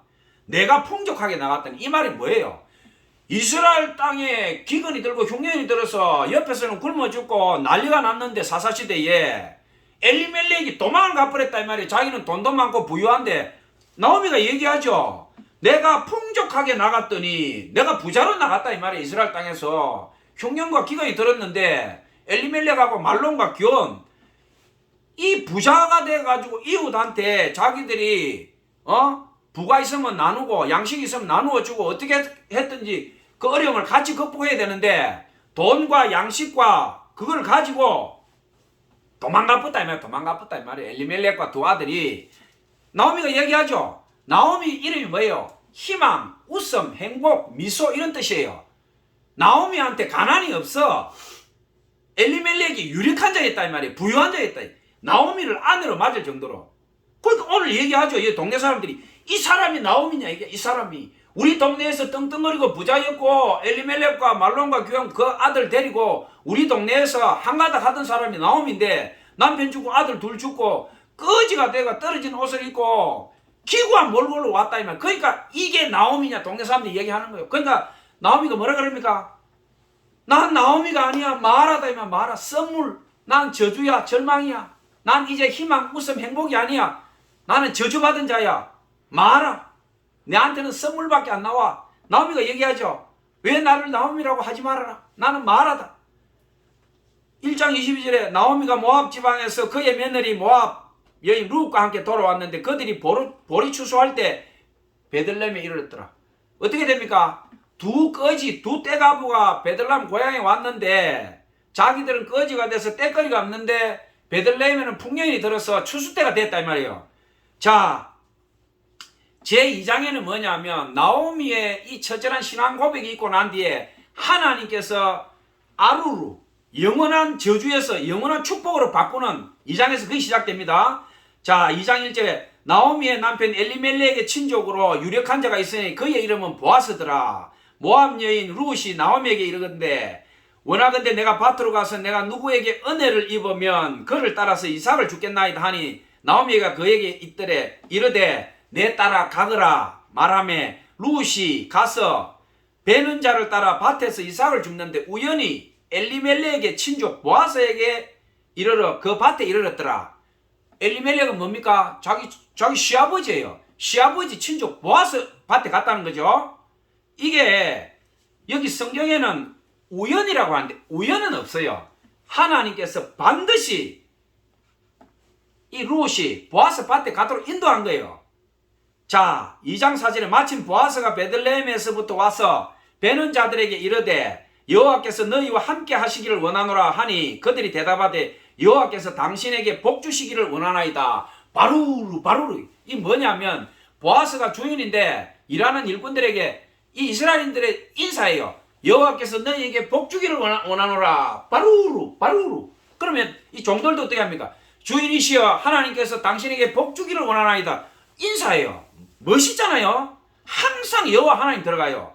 그러니까 보아스가 베는 자들을 거느린 사환에게 이르되 이는 누구의 소녀냐 하니 베는 자를 거느린 사환이 대답하여 이르되 나오미와 함께 모압 지방에서 돌아온 모압 소녀인데 그의 말이 나로 베는 자를 따라 단 사이에서 이삭을 죽게 하소서 하였고 아침부터 와서는 잠시 집에서 쉰 것 외에 지금까지 계속하는 중이니다. 이게 뭡니까?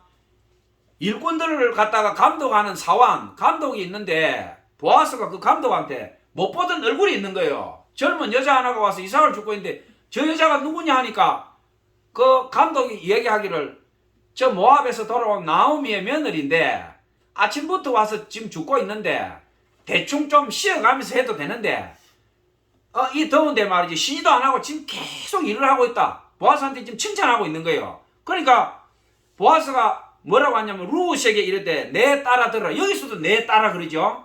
내 딸아 들으라. 이삭을 주우러 다른 밭으로 가지 말며 여기서 떠나지 말고 나의 소녀들과 함께 있으라. 이스라엘에서는 소년 소녀가 어린애가 아니고 어른들을 부를 때 그 고유명사식으로 이렇게 불러요. 소년들 소녀 이거 뭐냐면 처녀들 청년들 부를 때 소년 소녀 뭐 이렇게 얘기를 해요. 그러니까 그 보아스가 부자니까 그 밭에서 다른 이삭 줍는 여자들도 있고 많이 있으니까 다른 데 가지 말아라 이게야. 우리 밭에서 해라. 왜? 다른 데 가면 사나운 남자도 있고 또 혹시 성추행도 당할 수 있고 하니까 여기는 내가 너를 보호해 주겠다. 우리 밭에 추수 끝날 때까지 여기 있어라. 지금 보아스가 그 얘기하는 거예요. 그들이 베는 밭을 보고 그들을 따르라. 내가 그 소년들에게 명령하여 이 소년이 뭐 청년들 일꾼들에게 명령하여 너를 건드리지 말라 하였느니라. 목이 마르거든 그릇에 가서 소년들이 길어온 것을 마실지니라 하느니라. 특혜를 베푸는 거죠. 보아스가 다른 데 가지 말고 내가 우리 일꾼들한테 너한테 눈짓도 못하고 손짓도 못하게 할 거니까 우리 일꾼들이 가져온 참도 먹고 너가 여기서 마음껏 주서라. 보아스가 얘기하는 거죠. 룻이 엎드려 얼굴을 땅에 대고 절하며 그에게 이르되 나는 이방 여인이거늘 당신이 어찌하여 내게 은혜 베푸시며 나를 돌보시니까 하니 내 남편이 죽은 후로 내가 내 시어머니에게 행한 모든 것과 내 부모와 고국을 떠나 전에 알지 못하던 백성에게로 온 일이 내게 분명히 알려졌느니라. 자 어떻게 됩니까? 룻이 나오미 시어머니에게 하는 게 이미 소문이 다 돌아가 베들레헴에. 그러니까 보아스도 이미 소문을 들어서 알고 있는 거예요. 나오미가 모압 땅에 가서 남편 죽고 두 아들 죽고 거지가 돼가지고 돌아왔는데 맏며느리 오르바는 모압 땅으로 돌아갔고 그 동생 룻이 시어머니를 따라와가지고 시어머니 봉양한다고 지금 저렇게 하고 있다. 칭찬이 자자한 거예요. 이 룻에 대한 칭찬이. 그러니까 2장 12절에 여호와께서 내가 행한 일에 보답하기를 원하며 이스라엘 하나님 여호와께서 그의 날개 아래에 보호를 받으러 온 내게 온전한 상 주시기를 원하노라 하는지라. 자, 잠언 26장 2절에 까닭 없는 저주는 참새가 떠드는 것 같이 제비가 날아가는 것 같이 이루어지지 않느니라. 이 말은 뭐냐? 저주를 했을 때 그게 이유가 분명할 때는 그 저주가 온다는 거예요. 이 말을 뒤집으면 어떻게 됩니까? 축복을 하면 그 사람이 축복을 받을 만하면 그 축복이 그대로 간다는 거예요. 오늘 보아스가 뭐라고 합니까? 룻에게 바로 축복합니다. 너가 한 선행과 너가 한 모든 일에 대해서 여호와 하나님께서 복 주시기를 원하노라. 하나님은 이미 복 주기로 작정을 했어. 아루루에서 바루루로 하나님을 바꿨는데 보아스가 또 하나님한테 또 축복을 하는 거예요. 이게 뭡니까? 분명히 이유 있는 축복이다. 이유 있는 축복. 이유 있는 축복이니까 분명히 이 축복이 그대로 임한다는 거예요. 자 2장 13절에 룻이 이르되 내 주여 내가 당신께 은혜 있기를 원하나이다. 나는 당신의 하녀 중에 하나와도 같지 못하오니 당신이 이 하녀를 위로하시고 마음을 기쁘게 하는 말씀을 하셨나이다 하니라. 이게 보면 어떤 겁니까? 탕자가 돌아와서 하는 말이 뭡니까? 탕자는 온갖 못된 짓 하다가 회개하고 돌아와서 아버지여 나는 아버지의 아들로서 칭함을 받지 못하리니 아버지의 종들과 같이 나를 대해 주소서. 탕자는 죄를 짓고 왔지만 이 룻은 뭡니까? 자기 죄는 없잖아요. 자기 조상이 잘못해가 영원한 저주를 받았는데 자기한테 아무런 덕도 없는 시어머니 봉양한다고 따라왔는데 이 보아스가 자기한테 자기 식송들하고 똑같이 해주니까 나는 아무런 보잘것없는 여인이 당신이 나를 어떻게 선대하시나니까 지금 룻이 말하는 게 말끝마다 예쁜 말만 하고 있잖아요. 지금 14절에 식사할 때에 보아스가 룻에게 이랬대 이리로 와서 떡을 먹으며 내 떡 조각을 초에 찍으라 하므로 룻이 곡식 베는 자 곁에 있으니 그가 볶은 곡식을 주매 룻이 배불리 먹고 남았더라. 자, 이 대목도 굉장히 눈물 나는 장면이에요. 집에 시어머니는 룻이 이삭을 주워 가서 그걸 찧어 가지고 뭐 빵을 만들든지 해야 식사를 하는데 집에 지금 시어머니가 굶고 있어요. 룻은 아침도 못 먹어서 도시락을 어떻게 가져오겠어요? 집에 아무것도 없는데. 그러니까 굶고 와서 종일 더운데 이삭을 줍고 있는데 점심도 굶어야 돼. 저녁도 굶고 이삭 주서 집에 가야 되는데 보아스가 뭐라 그럽니까? 와서 초에 떡을 찍으라 이야. 너 굶고 있는 거 다 안다. 도시락도 못 가져왔는데 네가 뭐 먹을 게 있냐 이 말이야. 와서 초에 찍으라. 내 집에는 먹을 게 많으니 먹으라 이 말. 그러니까 룻이 어떻게 합니까? 배불리 먹고 자기 시어머니가 굶고 있으니까 그걸 주섬주섬 주머니에 산 거예요. 지금 그 장면이에요. 지금 이게.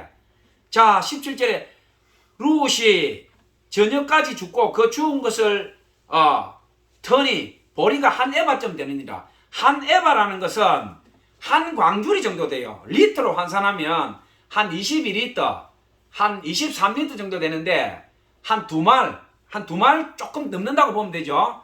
이게 어느 정도의 양식이냐? 성인 장정이 한 열흘 동안 아침, 점심, 저녁까지 먹을 수 있는 양이에요. 하루 이삭을 주웠는데 성인 장정이 한 열흘 동안 새끼 먹을 이삭을 주웠으니 엄청나게 주웠잖아요. 한강주를 주운 거예요.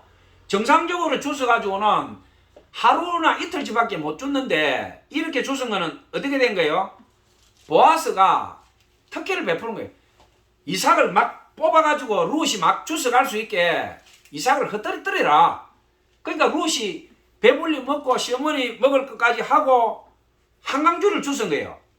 자 18절에 그것을 가지고 성읍에 들어가서 시어머니에게 그 주운 것을 보이고 그가 배불리 먹고 남긴 것을 시어머니에게 드리매 시어머니 굶고 있는 거죠. 시어머니가 그에게 이르되 오늘 어디서 주었느냐 어디서 일을 하였느냐 너를 돌본 자에게 복이 있기를 원하는. 시어머니는 훤하죠. 이렇게 주워올 수도 없고 음식도 누가 주겠냐 이 말이에요. 근데 한강줄 이삭을 주워와가지고 먹을 것까지 내놓으니까 나오미가 깜짝 놀라서 누구 밭에서 주웠냐 너한테 누가 이렇게 특혜를 베풀었냐. 안 봐도 나오미가 훤히 알고 있는 거죠. 룻이 어디에서 일했는지 시어머니에게 알게 하여 이르되 오늘 일한 사람은 이름은 보아스이니라 하는지라. 이제 나오죠. 나오미가 자기 며느리에게 이르되 그가 여호와께로부터 복받기를 원하노라. 그가 살아있는 자와 죽은 자에게 은혜 베풀기를 거치지 아니하는도다. 나오미가 또 그에게 이르되 그 사람은 우리와 가까우니 우리 기업 물을 자 중에 하나이라 하니라. 자 기업 물을 자 나왔죠. 자 제가 오늘 룻기 읽기 전에 성경 공부를 좀 하자고 한 게 이거예요. 보아스가 기업을 물을 책임 있는 자예요. 계대결혼. 자 모압 여인 룻이 그에게 이르되 내게 또 이르기를 내 추수를 마치기까지 너는 내 소년들에게 가까이 있으라 하더이다 하니 나오미가 룻에게 이르되 내 딸아 너는 그 소년들과 함께 나가고 다른 밭에서 사람을 만나지 아니하는 것이 좋으니라 하는지라. 이에 룻이 보아스의 소년들이 가까이 있어서 보리추수와 밀추수 마치기까지 이삭을 주우며 그의 시어머니와 함께 거주하니라. 자 3장으로 들어갑니다. 룻이 보아스하고 만납니다. 3장 1절에 룻이 시어머니와 나오미 그에게 이르되 내 딸아 내가 너를 위하여 안식할 곳을 구하여 너를 복되게 하여야 하지 않겠느냐. 나오미가 이제 희망이 있은 거예요. 희망이 생긴 거예요. 마라에서 다시 나오미로 회복되는 순간입니다. 자 희망은 히브리어로 카와라고 합니다. 카와 간절히 기대한다. 간절히 기다린다. 이 카와는 우리 기독교인들의 신앙이에요. 하나님을 의지하고 이 생망은 우리 기독교인들의 신앙이 아니에요. 우리 기독교인들은 카와가 되어야 됩니다. 카와 소망 하나님을 기다림 하나님께 소망을 두는 자 그게 우리 예수 믿는 사람들이에요. 자 나오미가 카와 희망을 가지고 얘기를 합니다. 이스라엘의 애국가가 티크바예요. 티크바 하 티크바 뭐냐 티크발은 밧줄인데 하는 정관사 그의 이스라엘 애국가가 하 티크발 그 희망이다 이런 뜻이에요. 그 희망. 이스라엘 애국가가 대단하지 않나요? 밧줄 하나님께로부터 내려오는 밧줄을 잡고 우리는 그 소망을 기다린다. 이스라엘 애국가가 하 티크바 희망. 티크바나 카와나 같은 의미예요. 희망, 소망 그런 뜻이에요. 자 3장 2절에 너와 함께하던 하녀들을 둔 보아스는 우리의 친족이 아니냐. 보라 그가 오늘 밤에 타작마당에서 보리를 까불리라. 하나님께서 내 인생에 나오미 인생에 지금 개입하는 장면입니다. 그런즉 너는 목욕을 하고 기름을 바르고 의복을 입고 타작마당에 내려가서 그 사람이 먹고 마시기를 다하기까지 그에게 보이지 말고. 이 얘기는 뭐냐 하면 보아스에게 끄지 이삭 줍는 여인이 아니고 머리 기름을 바르고 예쁘게 공주처럼 해서 보아스의 신부 복장을 해서 가라. 이게 보이지 마라. 이게 보아스 눈에 이삭 줍는 여인으로 눈에 띄지 마라 이 얘기예요. 나오미가 하는 이야기가. 자 4절에 그가 누울 때 너는 그가 눕는 곳을 알았다가 들어가서 그의 발치 이불을 들고 거기 누우라. 그가 내 할 일을 내게 알게 하리니. 자 이거 쉽지 않죠. 아무리 가부지만 보아스하고 외간 남자인데 시어머니가 화장 이쁘게 하고 가서 타작마당에 보아스가 잠잘 때 그 이불 들고 꼭 조용히 들어가라는 거예요. 얼마나 부끄러워요. 그런데 복을 받을 때는 순종을 해야 돼요. 룻이 두 말도 안 합니다. 룻이 시어머니에게 이르되 어머니 말씀대로 내가 다 행하리이다 하니라. 이게 복을 받을 때에 바로 복받은 사람이 자세예요. 순종.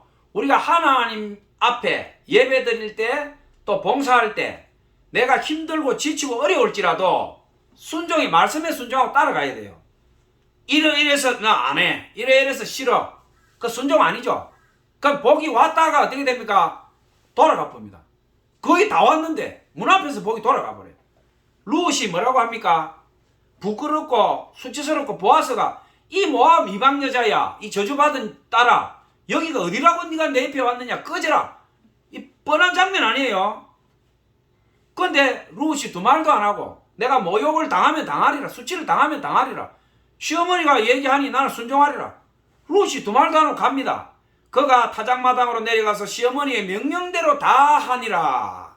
보아스가 먹고 마시고 마음이 즐거워 곡식단 더미의 끝에 누웠더라. 룻이 가만히 가서 그의 발치 이불을 들고 거기 누웠더라. 밤중에 그가 놀라 돌이켜본즉 한 여인이 자기 발치에 누워있는지라.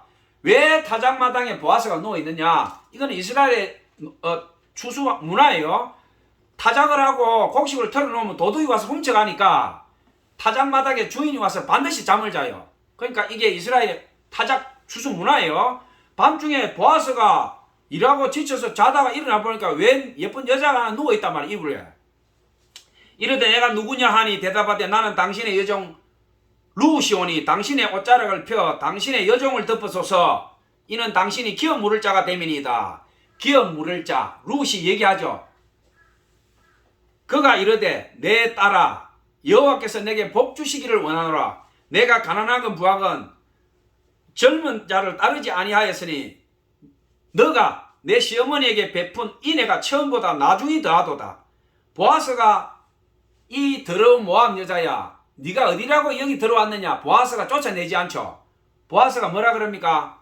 너가 너 시어머니에게 한 일이 다 소문이 났고 내가 그걸 들 알고 있다 이게요. 보아스가 뭐라 그럽니까? 기업 물을 자의 책임을 내가 다 하겠다. 딱 벌써 나오고 있는 거죠. 그리고 뭐라 그럽니까? 11절에 이제 내 딸아 두려워하지 말아라. 내가 내 말대로 내게 다 행하리라. 내가 현숙한 여자인 줄을 나의 성읍 백성들이 다 아느니라. 참으로 나는 기업 물을 자이나 기업 물을 자로서 나보다 더 가까운 사람이 있으니. 보아스가 어떻게 합니까? 나보다 앞선 자가 있다 이게. 나보다. 그러니까 내가 너를 거두어야 되지만 나보다 앞선 서열이 있으니까 내가 질서를 따르겠다 이거죠. 12절에 참으로 나는 기업 물을 자이나 기업 물을 자로서 나보다 더 가까운 사람이 있으니 이 밤에 여기 머무르라. 아침에 그가 기업 물을 자의 책임을 내게 이행하라 하면 좋으나 그가 그 기업 물을 자의 책임을 행할 것이나. 이건 뭐냐면 그 사람이 기업을 물으면 좋다. 그 사람이 기업을 물으지 않으면 그 서열이 다음에 나니까 순서대로 하자 이거죠. 그가 기업 물을 자의 책임을 내게 이행하기를 기뻐하지 아니하면 여호와께서 살아계심을 두고 맹시하노니 내가 기업 물을 자의 책임을 내게 이행하리라. 아침까지 누워있으라. 보아서 얘기하죠. 룻이 새벽까지 그의 발치에 누웠다가 사람이 서로 알아보기 어려울 때에 일어났으니 보아스가 말하기를 여인이 타작마당에 들어온 것을 사람이 알지 못하여 할 것이니라 하였습니다. 자, 이게 요셉이 마리아하고 있었던 일과 같이 크로스 되죠.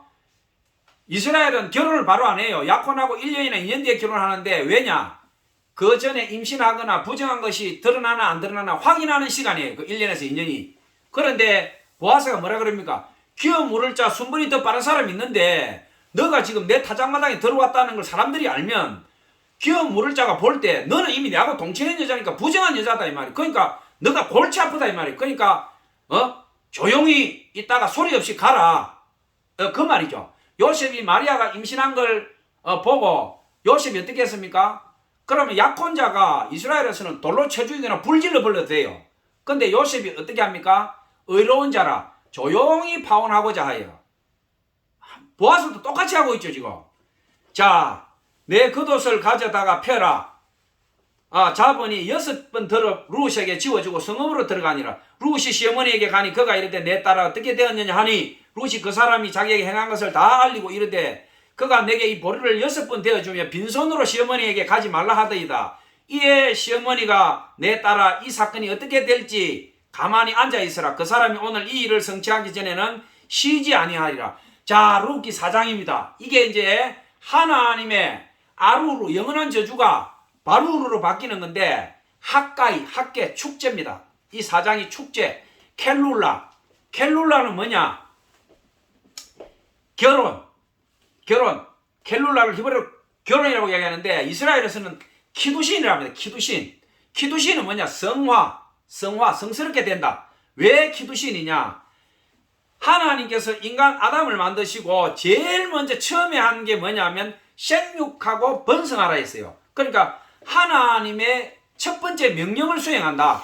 그래서 이스라엘에서는 결혼을 히브리어는 킬룰라지만 이스라엘에서는 성화를 실시한다. 우리는 결혼하면 어떻게 합니까? 남자 여자가 교합한다 하지만 이스라엘에서는 뭐냐? 하나님의 거룩한 명령을 수행한다. 키두신. 우리는 성스러운 일을 지금 하나님의 명령을 지킨다 이 말이에요. 그러니까 얼마나 차이가 납니까? 지금 이스라엘인들이 결혼을 보는 것과 우리 이방인들이 보는 결혼. 근데 이 4장은 키두신, 성화, 학가이, 학계, 축제, 켈룰라, 결혼. 자, 이게 성취됩니다. 룻기 4장에 1절에 보아스가 성문으로 올라가서 거기 앉아있더니 마침 보아스가 말하는 기업 물을 자가 지나가는지라. 보아스가 그에게 이르되 아무개여 이리로 와서 앉으라 하니 그가 와서 앉으매 보아스가 그 성읍 장로 10명을 청하여 이르되 당신들은 여기 앉으라 하니 그들이 앉으매 보아스가 그 기업 물을 자에게 이르되 모압 지방에서 돌아온 나오미가 우리 형제 엘리멜렉의 소유지를 팔려 함으로. 자, 중요한 대목입니다. 여러분들 이거 제가 설명드릴 테니까 딱 기억하세요. 모압 지방에서 돌아온 나오미가 우리 형제 엘리멜렉의 소유지를 팔려 함으로 내가 여기 앉은 이들과 내 백성 장로들 앞에서 그것을 사라고 내게 말하여 알게 하려 하였노라. 만일 내가 물으려면 물으려니와 내가 물으지 아니하거든 내게 과히 알게 하라. 너 다음은 나요. 그 외에는 물을 자가 없다. 그러니까 너와 나 두 명뿐이다. 기업 물을 자가. 네가 그 엘리멜렉의 밭을 살려면 사고 그렇지 않으면 그 다음 순번이 나다. 그러니까 이 기업 물을 자가 뭐라 하냐면 내가 물으리라. 이 말은 뭐냐면 엘리멜렉의 밭을 내가 사겠다 이 말이. 내가 기업 물을 자 그 이행을 하겠다. 그러니까 보아스가 뭐라 하냐면 내가 보아스의 손에서 나오미의 손에서 그 밭을 사는 날에는 곧 죽은 자의 아내 모압 여인 룻에게서 사서 그 죽은 자의 기업을 그의 이름으로 세워야 할지니라 하니 그 기업 물을 자가 이르되 나는 내 기업에 손해가 있을까 하여 나를 위하여 물으지 못하노라. 내가 물을 것을 내가 물으라. 나는 물으지 못하겠노라 하는지라. 야, 이거 보세요. 앞에는 내가 물으겠다. 이거 뭡니까? 그 땅이 내 소유가 되니까 좋다고 모르겠다 해놓고 보아스가 뭐라 그럽니까? 네가 그 땅을 사는 날에는 네게 아니다 이 말이야. 죽은 자의 아내 룻에게서 그 돈을 주고 사고 그 루스하고 네가 아들을 낳으면 그 땅이 네게 아니고 말론과 기온의 이름으로 그 아들한테 나는 돈 주고 그 땅을 사고 그 땅이 내 소유가 되는 게 아니고 그 땅은 다시 말론과 기온 엘리멜렉의 집안 재산으로 간다 이 말이에요. 그러니까 어떻게 됩니까? 두 번 손해가 나는 거죠. 두 번. 돈 주고 밭을 샀는데 내 밭도 아니고 돈은 줬는데 그 밭은 어떻게 됩니까? 다시 말론과 기온의 소유가 되니까 이 사람이 뭐라 그럽니까? 나 못하겠다 이거야.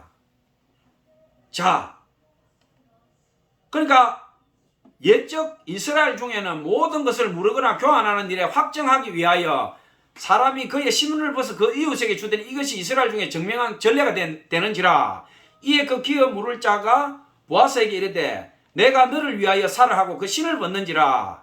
자, 이것은 우리가 앞에 그 신명기 했을 때 침을 뱉는다 그랬죠. 근데 이 사람이 스스로 자기 신을 벗은 것은 뭐냐면 사사기가 이 얼마나 타락했을 때냐 하면 그때에 이스라엘에 왕이 없으므로 사람들이 각기 자기 소견에 좋을 대로 하였더라. 이게 사사기 마지막 장에 나오는 거예요. 그러니까 얼마나 이스라엘이 질서도 없고 썩어버렸으면 하나님이 신명기에 율법으로 명시를 해놨는데 다른 사람이 자기 발에서 신발을 벗기고 침을 뱉을 정도로 수치스러운 일인데 자기 스스로 이 사람이 자기 지금 신발을 벗고 있어요.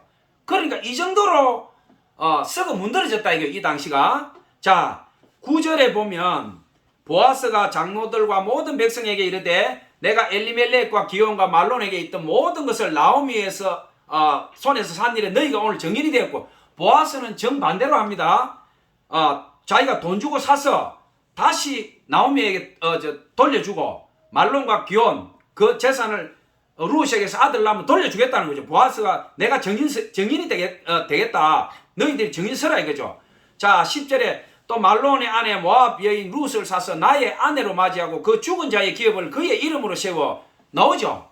내 재산이 아니고 내가 돈 주고 사서 다시 돌려준다 이 말이죠. 그의 이름이 그의 형제 중과 그곳 성문에서 끊어지지 않게 하며 너희가 오늘 이 일에 정인이 됐다. 자, 굉장한 거죠. 자, 이제 최고의 축복과 저주 아루루가 바루루로 변하는 장면이 나옵니다. 4장 11절에 성문에 있는 모든 백성과 장로들이 이르되 우리가 정인이 되나니 여호와께서 내 집에 들어가는 여인으로 이스라엘 집을 세운 라헬과 레아 두 사람과 같게 하시고 내가 에브라스에서 유명하고 베들레헴에서 유명하게 하시기를 원하며. 이것은 야곱의 12지파가 라헬과 레아 이 이제 적통 부인이죠. 두 명은 그 종이고, 그러니까 이 장로와 이스라엘 백성들이 룻이 레아와 라헬 같이 너에게 되기를 원한다. 이 이상 축복이 없는 거죠. 자, 여호와께서 이 젊은 여자로 말미암아 내게 상속자를 주사 내 집이 다말이 유다에게 낳아준 베레스의 집과 같이 하시기를 원하노라 하니라. 다말과 베네스에서 나온 게 유다지파예요. 유다지파에서 예수님이 오고 이스라엘의 훌이 유다를 떠나지 않는다 그랬잖아요. 이 베들레헴이 바로 그곳이죠. 그리고 정확히 그 피가 그대로 내려옵니다. 자, 13절에 이에 보아스가 룻을 맞이하여 아내로 삼고 그에게 들어갔더니 여호와께서 그에게 임신하게 하심으로 그가 아들을 낳은지라. 여인들이 나오미에게 이르되 찬송할지로다. 여호와께서 오늘 내게 기업 물을 자가 없지 않게 하셨도다. 이 아이의 이름이 이스라엘 중에 유명하게 되기를 원하노라. 이는 내 생명의 회복자이며 내 노년의 봉양자라. 곧 너를 사랑하며 7 아들보다 귀한 내 며느리가 낳은 자로다 하니라. 나오미가 아기를 받아 품에 품고 그의 양육자가 되니 이 아들은 뭡니까? 손자가 아니고 나오미가 낳은 아들이 되고 이 나오미가 친할머니지만 친엄마도 되는 거예요. 이 족보상 계대상으로. 17절에 그의 이웃 여인들이 그에게 이름을 지어주며 나오미에게 아들이 태어났다 하며 그 이름을 오벳이라 하였는데 그의 다윗의 아버지는 이새의 아버지였더라. 이스라엘의 전설적인 왕이 어떻게 됩니까? 모압 여자, 거지, 이삭 줍는 여인 룻에게서 다윗 왕이 나옵니다. 자, 18절에 베레스의 계보는 이러함이라. 베레스는 헤스론을 낳고 헤스론은 람을 낳고 람은 아미나답을 낳고 아미나답은 나손을 낳고 나손은 살몬을 낳았고 살몬은 보아스를 낳았고. 살몬이 누구냐? 여리고성의 정탐꾼 2명의 정탐꾼 중에 한 명이에요. 살몬의 아내가 누구냐? 기생 라합입니다. 기생 라합과 여리고성 정탐꾼 나손 사이에서 살몬이 태어난 거예요. 굉장하지 않습니까? 살몬은 보아스를 낳고, 그러니까 기생 라합과 여리고성 정탐꾼 중에서 보아스가 태어났다면 오늘 주인공. 보아스는 오벳을 낳았고, 오벳은 이새를 낳고, 이새는 다윗을 낳았더라. 자, 예, 대단원이 룻기 4장으로 끝이 납니다. 오늘 제가 이 생망, 이번 생은 망했다. 헬조선, 조선 땅에는 희망이 없다. 나는 결혼도 못하고 직장도 못하고 내 모든 인생은 끝장났다. 사주팔자가 더럽다.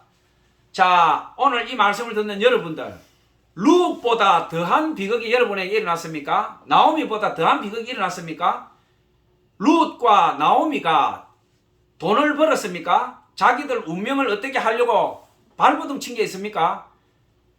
룻과 나오미가 한 것은 순종이었어요. 하나님을 바라봤습니다. 그리고 영원한 아루루, 영원한 저주를 받은 모압 족속의 딸 룻이 하나님 앞에서 어떻게 했습니까?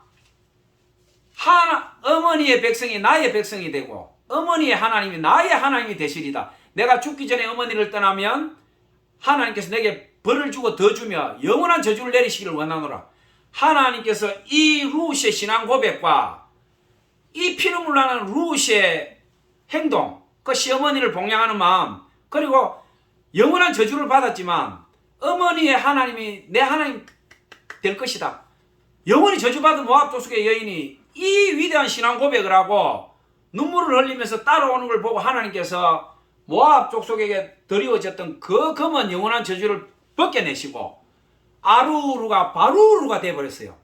오늘 이 말씀을 듣는 모든 여러분들에게 학계 축제가 일어나기를 예수님 이름으로 축복합니다. 그리고 다시 이 생망이 아니고 이제부터 영원한 축복이 예수님 이름으로 여러분들에게 함께하기를 축복합니다.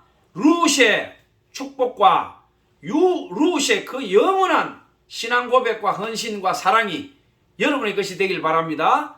룻의 이 아름다운 하나님의 축복이 이 생망, 이번 생은 망했다, 소망이 없다, 절규하고 낭망하는 여러분들에게서 영원한 저주 아루루가, 영원한 축복 바루루가 되기를 예수님으로 축복하며 룻의 모든 아름다운 것들이 이번 생에 여러분과 함께하기를 예수님으로 축복합니다.